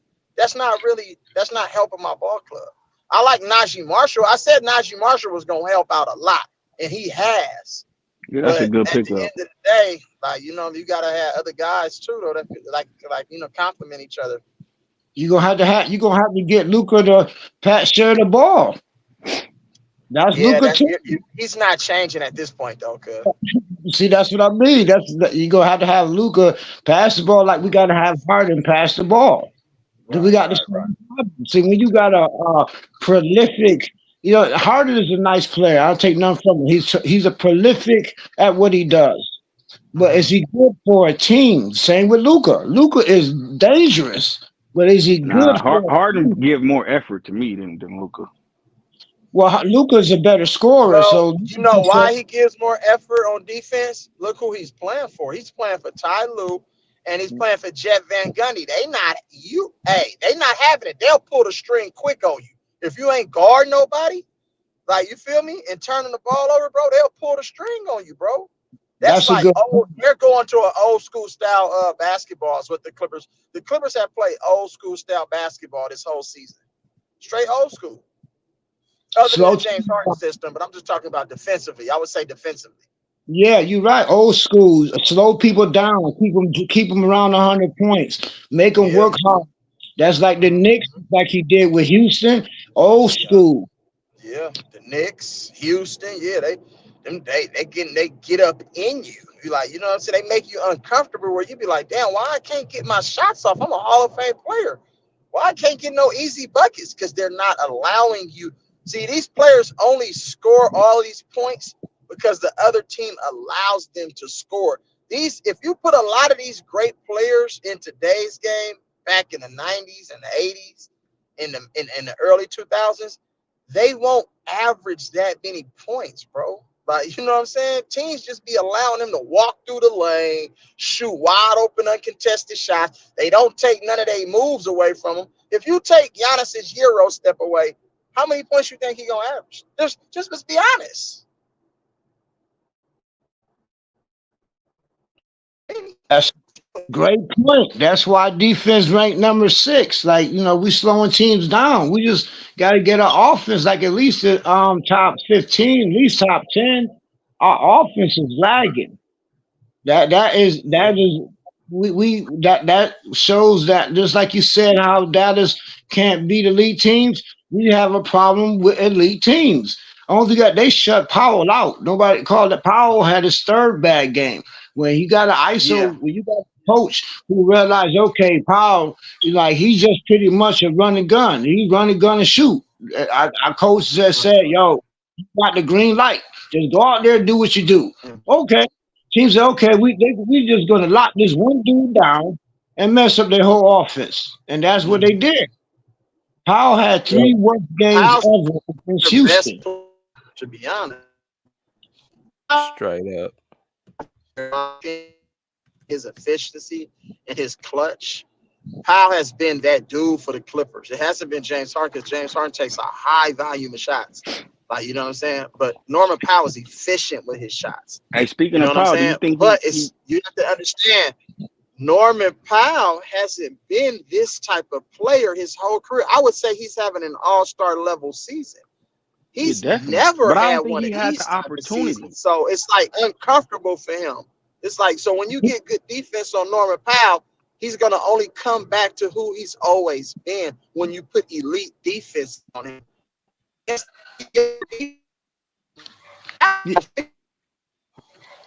Powell got his best season because it's the first time he started. He didn't start for the Raptors.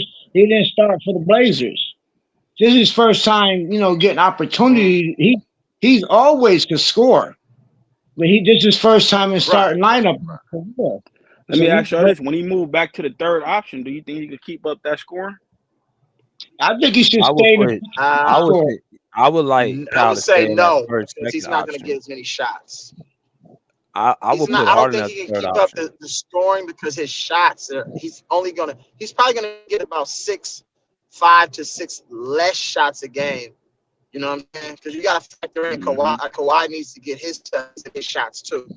So Anyway, like BJ's about to say, I'll keep Powell right where he at and make Harden the third option if we still got him. I put Harden at the third. He's supposed to be the point guard.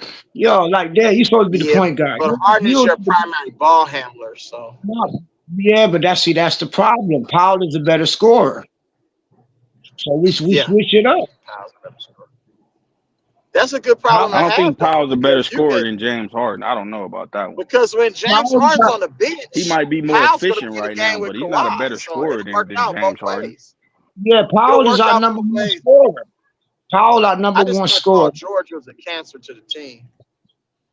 Oh yeah, It works hey, out. you know what I noticed? It works out. Speaking on that, hey, Paul George is always in his feelings. I just seen something on his podcast where he was talking about falling out with CP3 about something that was said on the court, and I'm like, damn, this is an emotional dude right here. I'm pretty glad we got him up off the team. I've been trying to tell people this, bro. Like, you know what I'm saying? Why you think these players don't ever win? They can't win. Because they break down psychologically. Exactly, From an emotional exactly. standpoint, bro, That's you the don't have issue the with him. mental toughness. Yeah, and I He's a noticed good last He's year. a good player. He's a good player for sure. I'm not taking that away from him. He's a good defender. He's a good player, you but don't you got to have you got to have that. the you got to have that the mental, bro. mentality though. Yeah, You have to have exactly. that We don't have mental it. toughness, bro. Hey, Paul, Like that Kobe, shit. hey, Kobe not taking no L. He don't have none of that. He don't have that Kobe Bryant, that Mike. He don't have that mentality. He Yeah, got he the don't have the mentality like, mentality. look, I mean, look at the playoffs. He let Derrick Jones Jr. lock him the fuck up. Excuse my Yeah, he language, did. but come on now. No, he did Paul for George is sure. too elite to be held to 8 points I for a mean, when game. your leg almost snaps, bro, like you ain't gonna have that same. I tell homies this all the time, bro.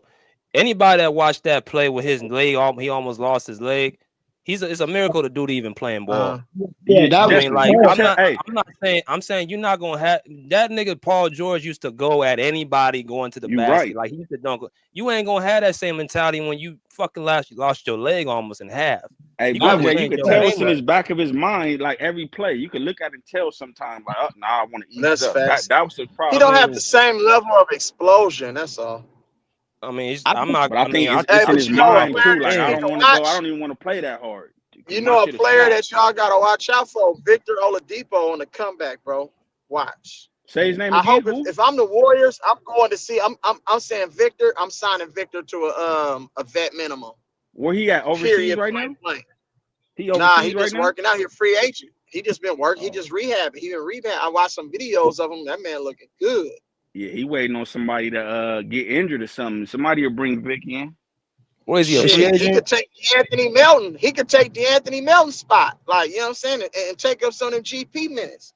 Because he could Is score. Oladipo a free And agent? you know he gonna play defense. So I ain't even tripping on that part. we could give him a bag of popcorn and some season tickets then. He said something. They go get it. Hey, that's how half of our stars. That's really how we got done. KPG, Kai, That's they was facts. that's how we got it. Like they didn't Yeah. call. I mean, I'm not saying they didn't cost, like they animals or nothing, but literally we picked up their salaries for dirt cheap. So Yeah. That's Yeah. facts. what We got position do power we? for nothing, man. He a Yeah, we got. guard, shooting guard. He could run point. Oh, we couldn't use him because we got too many guys. If he was like Yeah, another y'all big got way too many Yeah, players we though. got Yeah, that's too many guys. We could use another big man just in case Obama go out, or we're gonna be just having Kai running around. So I can see us picking up a big man. Somebody Hey, who that nobody yeah. never heard of. Hey, who was that who said y'all needed like a Kevin Garnett? Who made that statement? no, That's right when I he said you came need in. Kevin Garnett to coach. I Who? said to coach. To Yeah, coach. the You need to coach bring him Kai. in To as a coach. coach. No, You no, say Kevin not the Garnett? main coach, not the main coach. I'm saying to The coach Kai. up your bigs like Kai Jones. Yeah, Not that no Kai. main coach, not sit on Yeah, the yeah, bench and kind of like call a no big plays. man. I feel you on that one, Yeah. dude. Guess who y'all had though? Who they kind of compared him to Kevin Garnett? Musa Diabate. Musa That Diabate, I man, knew. Hey, I was like, why is they with getting his rid of Musa, minutes, bro? with the He's minutes not on that my he's team. getting in Look what he doing in Charlotte, Charlotte. He's Yeah, not look. on my team hey, no more. He's across he's seas. very, very productive. He is productive in the little spot minutes that he get. Like real Hey, talk, he Musa could guard active. the I perimeter. still don't understand why they Yeah, didn't play him enough. I feel like they should have put him in yeah. the rotation. That's one of the Ty. Develop. The Yeah. Clippers don't. These systems, DJ. There's not a lot of teams that develop players anymore. Like what happened to the teams that Miami? I would say is the only franchise that I can look at and say they really do a good job at developing their Mm-hmm. young guys. Yep. Because They these coaches do. are using And ISO. maybe San Antonio, and maybe San Antonio, and probably San Yeah, San Antonio. Antonio, definitely San for Antonio. sure. Yep. So when Yep. your mindset is just to put vets on the floor, when you ISO is basically you putting your best players out there like you playing pickup 5-on-5. Diabate is not even in America; he's playing for an overseas team. Diabate in Charlotte. Huh? No, he played for Charlotte Diabate in Hornets. He played for the Charlotte. Play for Hornets. Oh, Charlotte. so he Yeah. came back. I thought he went overseas. Okay, so we in Charlotte. Okay, well that's good for him. He get a chance to play. But hey, that's good. But I could have sworn he was overseas. I was like, what JM talking about? I could have sworn. No, I think Xavier Moon. I think Xavier Moon went overseas. I think it was him, Xavier Yeah, Moon. Oh he in yeah, Russia. yeah, I remember He him in too. Yeah, Russia. And yeah. I y'all think had Keon. What's help me out, BJ? Keon who? Keon, what's his name? Johnson. Play for Brooklyn. Keon Johnson. Yeah. What Keon is Keon he Johnson. Johnson. doing? I remember we drafted him. What is he doing right He's now? a baller. He's a baller. Ooh. Yeah, I kind of felt that they let him go a little too early. Brandon Way improved. Boston. I like him. Athletic. That boy playing defense too. Hey, Brandon Boston, New Orleans. He balling. Exactly. But I was just about to He's say, Brandon balling. Boston is doing Yeah. his thing too. Yeah, Yeah, Brandon. Brandon Boston doing his thing too. Yeah. Kentucky. That's He's a Brandon Kentucky guy. Ingram about to be out of New Orleans too. yeah. Oh New, yeah, that's I wouldn't mind picking that's up Ingram. Brandon on the market. So is Zion. They have, Brandon I on the. don't like Oh my Zion. goodness, yeah. Stay away from Zion. I was just looking at his highlights in high school, man. That dude was a crazy, ridiculous athletic. I think the problem with him is they won't let him play the way he plays. I wouldn't try to make him skinny. He ain't never been skinny in his life. I So know, what? but you can't like if you need to have some sort of Charles Barkley. You need to pattern your game after Charles Barkley. If you're gonna do that, Well, that's what. But I think they messing up his development by forcing him to stay on the diet. You know what I'm saying? well, I mean, Let you him. need to, but you need the way the way he plays, he needs to lose weight. If you're trying No, to he don't. plant and He don't jump need to at lose weight. 300 pounds, bro, all that torque Hey, on them ligaments, you're gonna stay injured. I'm just saying hey, that's a lot of torque on your ligaments, bro. he made it from high school being big all the way But to he was do. smaller in high school, though. To be honest with you, he was smaller. He's bigger now, bro, because he let go of his diet. See, when I you would get let him older, play. your metabolism slow down as you get older, bro. Let him stay the way he stayed. Charles Barkley is big. Let him stay the way he is as long as he can play. I I think know, all but that. this is what I'm saying. He needs to develop some sort of back to the back. He needs to develop a floater, a little mid-range jumper, something to where he don't have to rely on all that jumping all the time. You know what I'm saying? Why not? Like But you got to change up your game a little bit so you can keep the defense honest. The defense already know what he gonna do. Hard yeah, left, hard right, plant. You know that's like predictable, bro. You got to keep the defense guessing, cause when but, you're an athlete. but he's so big, they ain't gonna be able to stop him. That's the whole point. That's not true because he gonna take terrible shots trying to force everything. Like, you know what I'm saying? That's all that is. He just be Hey, forcing the action. but you see him up there. That's when he was in high school. You see how big he is. He's never Uh-huh. been skinny. That's high school. But I know, but that's even smaller than the NBA, is what I'm saying. It's still big for high school. It's bigger than everybody in high school, but it's small in the NBA. It's small for the NBA. If he was that same size, he would be playing a lot better. That's why he had a really good rookie campaign because he still had that same weight that he had in high school on him, but then he started to pick up weight, and that wasn't good for him. But I mean is if he's naturally big, you can't make look how big he is. As a kid, he is not. Some people are just naturally But you big. see how lean he Yeah, is. but Look he at his gotta muscles. He's lean cut out a up. little You more. see how lean he is? He's not that lean anymore. He's not this size anymore, bro. That's what I'm telling you. Look how Hey, he's let me moving. tell you, if y'all ever been to New Orleans, man, they got some of the best food down there, man. Oh, I see why absolutely. he blew up like that. Yeah, he is in New Orleans. He getting to eat out, and he's already naturally big. So yeah, take him out of New Orleans where they don't have that good cuisine, and I agree. Yeah. Let him tone up. He will be a beast, but I wouldn't be trying to make him skinny. He ain't never been I Nah, don't skinny. you think he can't needs to make him be skinny. You skinny got though. to do like kind of like remember when Bron left Cleveland? He was playing around 280. He went to Miami and got to 250, and then you seen like, damn, okay, Bron look a little more athletic, and his athleticism went up more, and you could Well, tell at he least wasn't getting LeBron tired can at the end of shoot games a and shit like that. tiny bit, though. See, LeBron will take jump shots. This dude right here don't take no jumpers, bro. It's like, and his shot is weird for to be a left hand. I ain't never seen a bad left-handed shooter in my life, but there are a couple of them, bro. I'm like, Fact. dude, this dude is a terrible left-hand jump shooter. I'm like, bro, like Yeah, you he got got a a lot of gift. development left, You man. have a gift. You're already gifted left-handed, and then God gave you supreme athleticism. You should be Michael Redd with ups.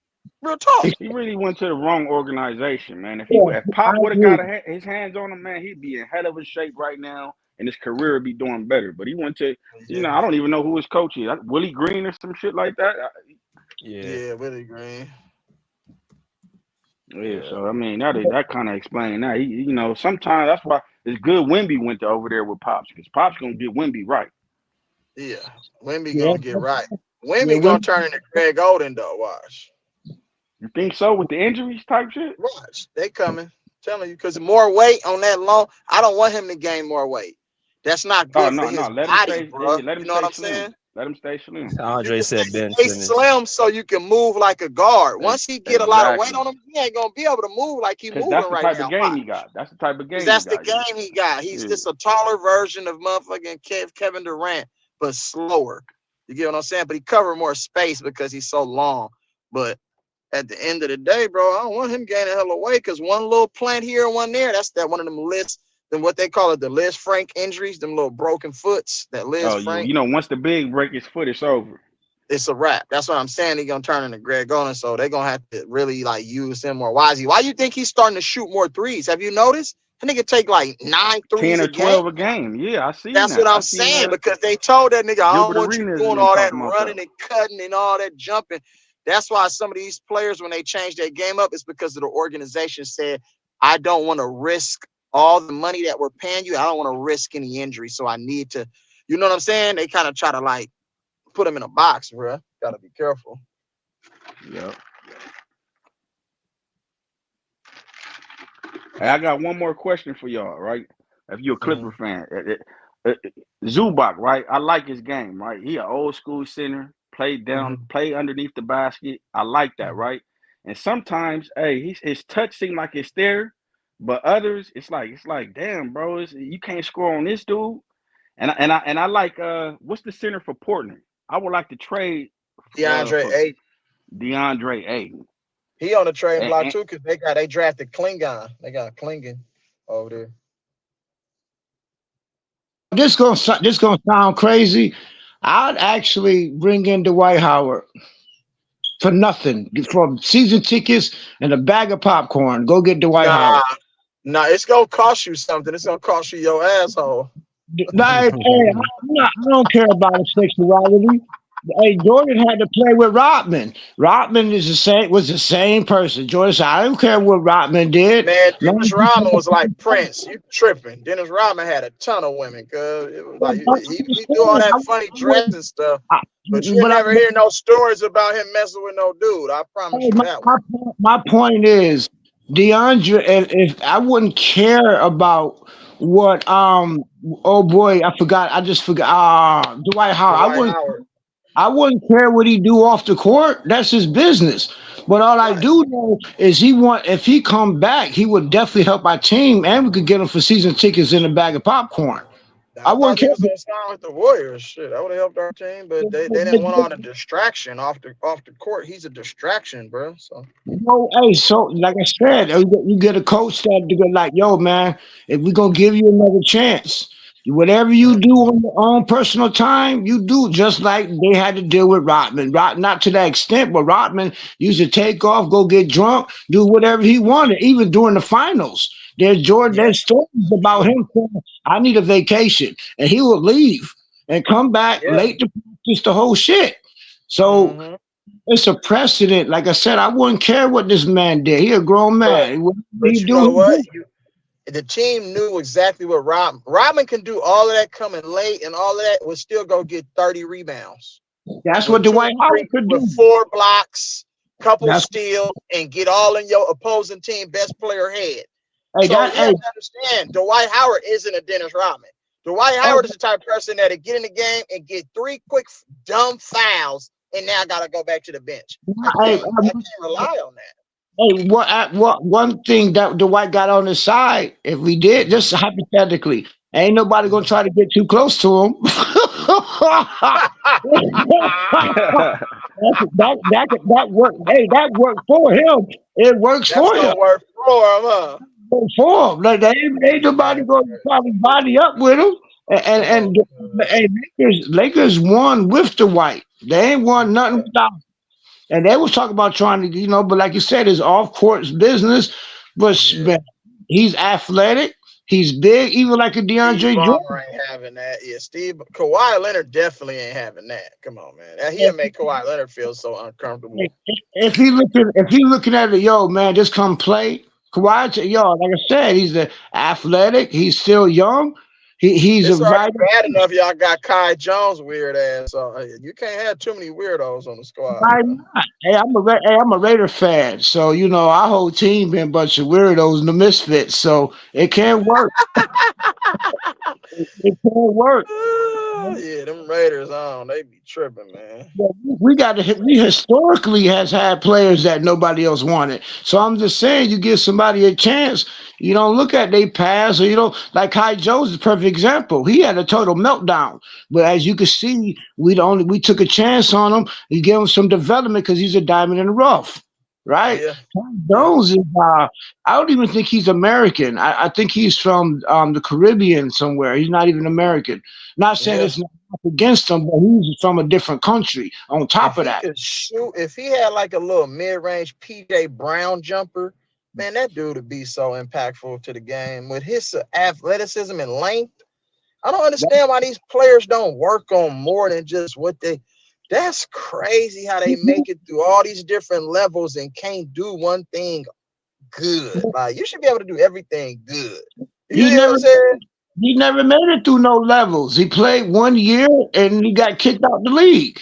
No, He where'd he just come from though? Where did Kai Jones? He went to Texas? Hornets. I No, don't even know what what college college? he comes from. I don't even know what college. That's a good point. Like I said, he's not American. He went to Charlotte. The Hornets drafted him. From where, I have no clue. That's a good $1 million question. He played one season and then he had a mental breakdown. And he been Right. out. BJ, do you got that info where Kai Jones played? I want to say Texas, if I'm not University. Yeah.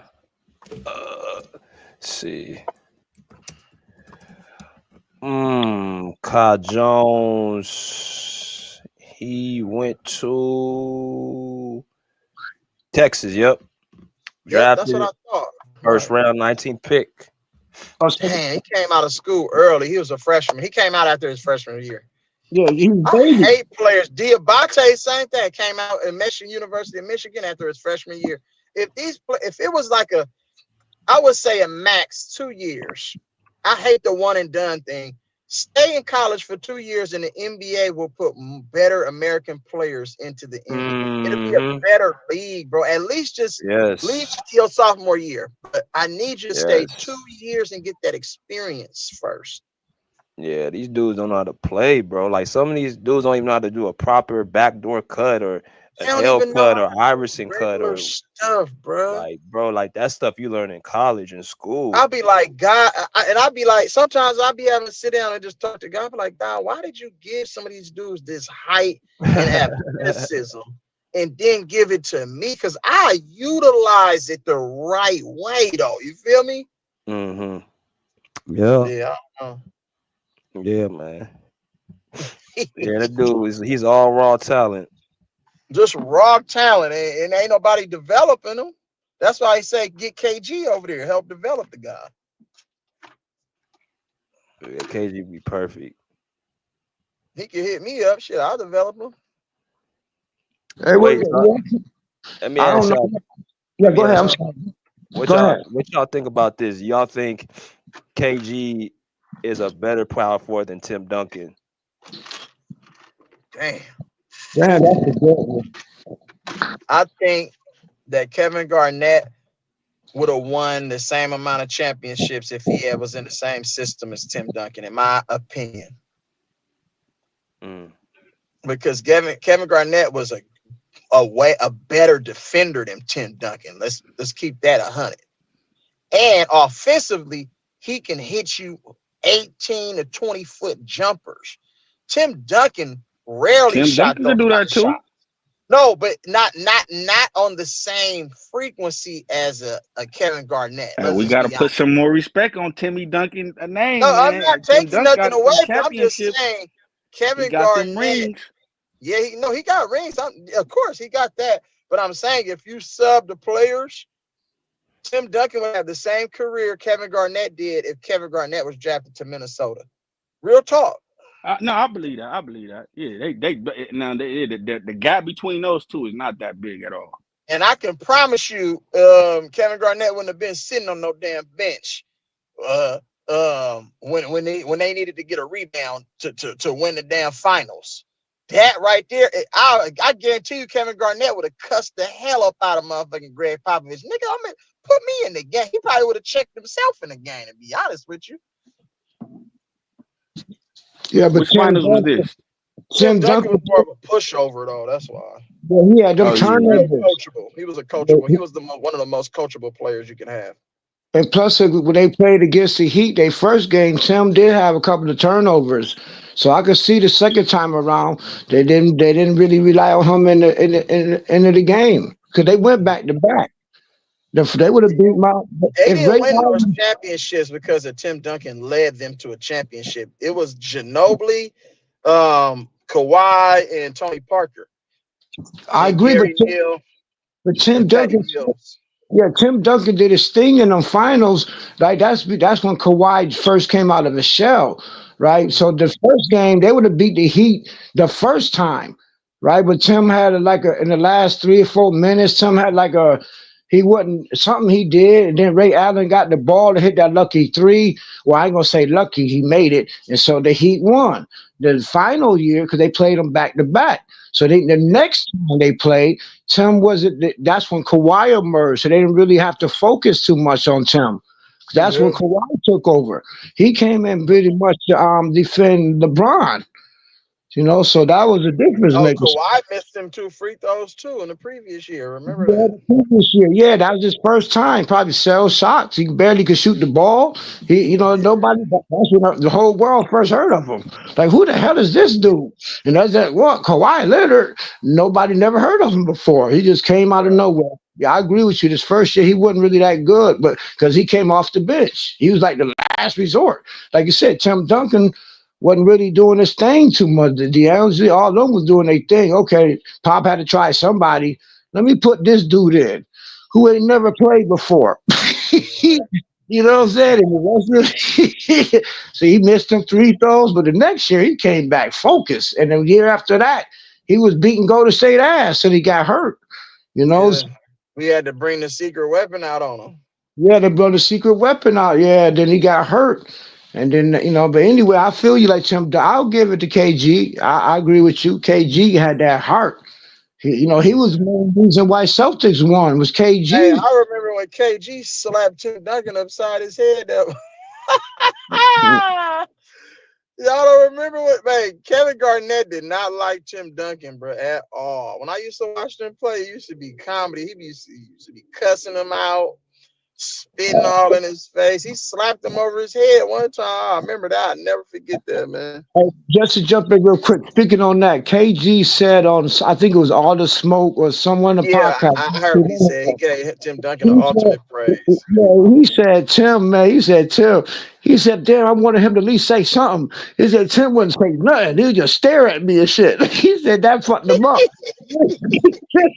He said, Tim would just stare with the big ass eyes he had. He said, I said, come on, man, say something. Like Tim would just, he said Tim wouldn't take nothing. He wouldn't say nothing back. He just stare at his ass and touch him. Right. He said, I knew was he just touching me. He said Tim would. That's why he gave him the praise. Tim knew how to get under his skin. Kevin. Because that feeds Kevin Garnett's his ego. When you talking trash in the game, he love that. You know what I'm saying? But if you're not responding to his trash talk, it messes with him psychologically. Yeah, that's fun. That's funny. That's the same thing Peyton said about Stockton. He said he wouldn't feed him that's the thing. That's what kills him. You talking all that trash. That's why if somebody keeps getting in your face and you just don't pay him no mind, it's like, damn, what do I do now? But John Stockton used to kill, and he say John Stockton used to kill. When I look up, he say John Stockton 25, 15 assists. That's wild, bro. That's crazy. Hey, some players are just like that, bro. Their kindness and they're silent. They silent killers. Like, you know what I'm saying? That's why Kobe gave what's-his-name so much praise. He said, man, that's a baby. He said he a silent killer. Because this is before Steph Curry started doing all his stuff and the antics and all the stuff. When he used to just bust your butt, he wouldn't say nothing. Right. Kobe was like, man, it's something to that dude, man. That silence that he got, that's scary. I was like, man. And then it turned out then the rest is history after that. Hey, yo, I gotta say peace, man. I gotta take the kids out to get some McDonald's or something. So, yo, one love, Clippers. See y'all on the win again, and if I got some money, if we can tap in and donate to the great work Mr. BJ doing, I want to get onto that donation. Everybody's tax time refund come. We gotta, show some respect for Mr. BJ. I know that's my priority is to start showing, just to not to be just up here talking. The man should be getting something to listen to everybody talk for 3 or 4 hours. So. I That's like real talk. Nah, I like y'all good, man. Y'all this. straight. Hey, yeah. So, hey, instead of going to McDonald's, why don't you take that money and donate it to Well, I got. I'm going to. Yeah, I'm gonna start. I'm gonna start the I'll get campaign. some food, I'm man. gonna Go start to eat, the bro. campaign. I'm gonna start the campaign. I'm waiting for tax time like anybody else, every American. Like this is, but Yeah, I need 15%, homie.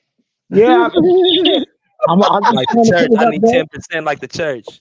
Hey, you Right. deserve it. Hey, your tithes and offerings, bro. Hey, Throw the hat, the basket around. Yeah, I'm saying it now to put myself. I'm saying it now to put myself up front. So the man deserves something. I'm a No, he hey. do. I'm about to donate to him too, man. BJ be Everybody holding gotta it down start out here doing in it. these streets. I'll put myself on the record. So yes, I'm gonna start doing it. I Sure. wish I should have been doing it, but now anyway, I gotta go back to that story. But yes, whatever it takes. But this man does work very hard, and we get to talk Yeah, for he three, do. 4 hours. You know what I'm saying? So Yeah, I think he should be getting something. But anyway, that's my own personal view. Love sure. y'all, go Clippers, I'm man. gone too, man. I Love, appreciate y'all, bro. Hold it down. love y'all. Appreciate you. For sure. So, hey, Mike, you still there, bro? Okay. All right, y'all, man. Appreciate y'all coming in. We're gonna go and end it here. Shout out to the people in the chat. My man, old man, always. He said no. Duncan was the best player, better player in every aspect. Okay. Andre 76 said Garnett is not winning championship with Spurs in year 2. Excuse me. Yeah, man, it's a good conversation. I think Garnett was the more talented player, but I think Tim Duncan was the better whatchamacallit, in a better system where, you know, I think the maturity of Tim Duncan is what I think might give him the edge. I think he's more of the teams that he's on. He's able to. You gotta be a certain type of player to play with with KG. Um, he's not for everybody. Tim Duncan, he's more of a go along, get along type of cat, and he welcomes people and everybody that comes in. Like the Spurs for his whole year. Think about this. For 19 years, he never missed the playoffs. For I think 15 years, they had like a 50-win season every year. That's consistency. They never were dominant. The Spurs winning back to back, but they were always consistent. And Tim Duncan was the vital reason. Greg Popovich not winning the title until Tim Duncan got there. So Tim Duncan's impact is felt. So I think I'll put him in my top 6, top 7 all time. Tim Duncan, best power forward, but him and KG are right there. So great conversation. Andre 9.99 donation. I want a double McQuarter pound meal. Salute, PJ. Hey y'all, I appreciate y'all for everything that y'all do, man. Donations. This is actually a way for me to continuously allow people to come on the panel because it's therapeutic for people to hear. Come on here. They might have a long day of work, or they might be tired. They might have a long weekend. They can come over here for hours at a time and just talk hoops and unwind, man. So this is definitely a way to allow everybody to kind of come together. So it's great for me, and always appreciate y'all coming through, man. But we'll be back until next time. Pull up a seat, pull up a chair, pull up, peace. Out of here like swim well.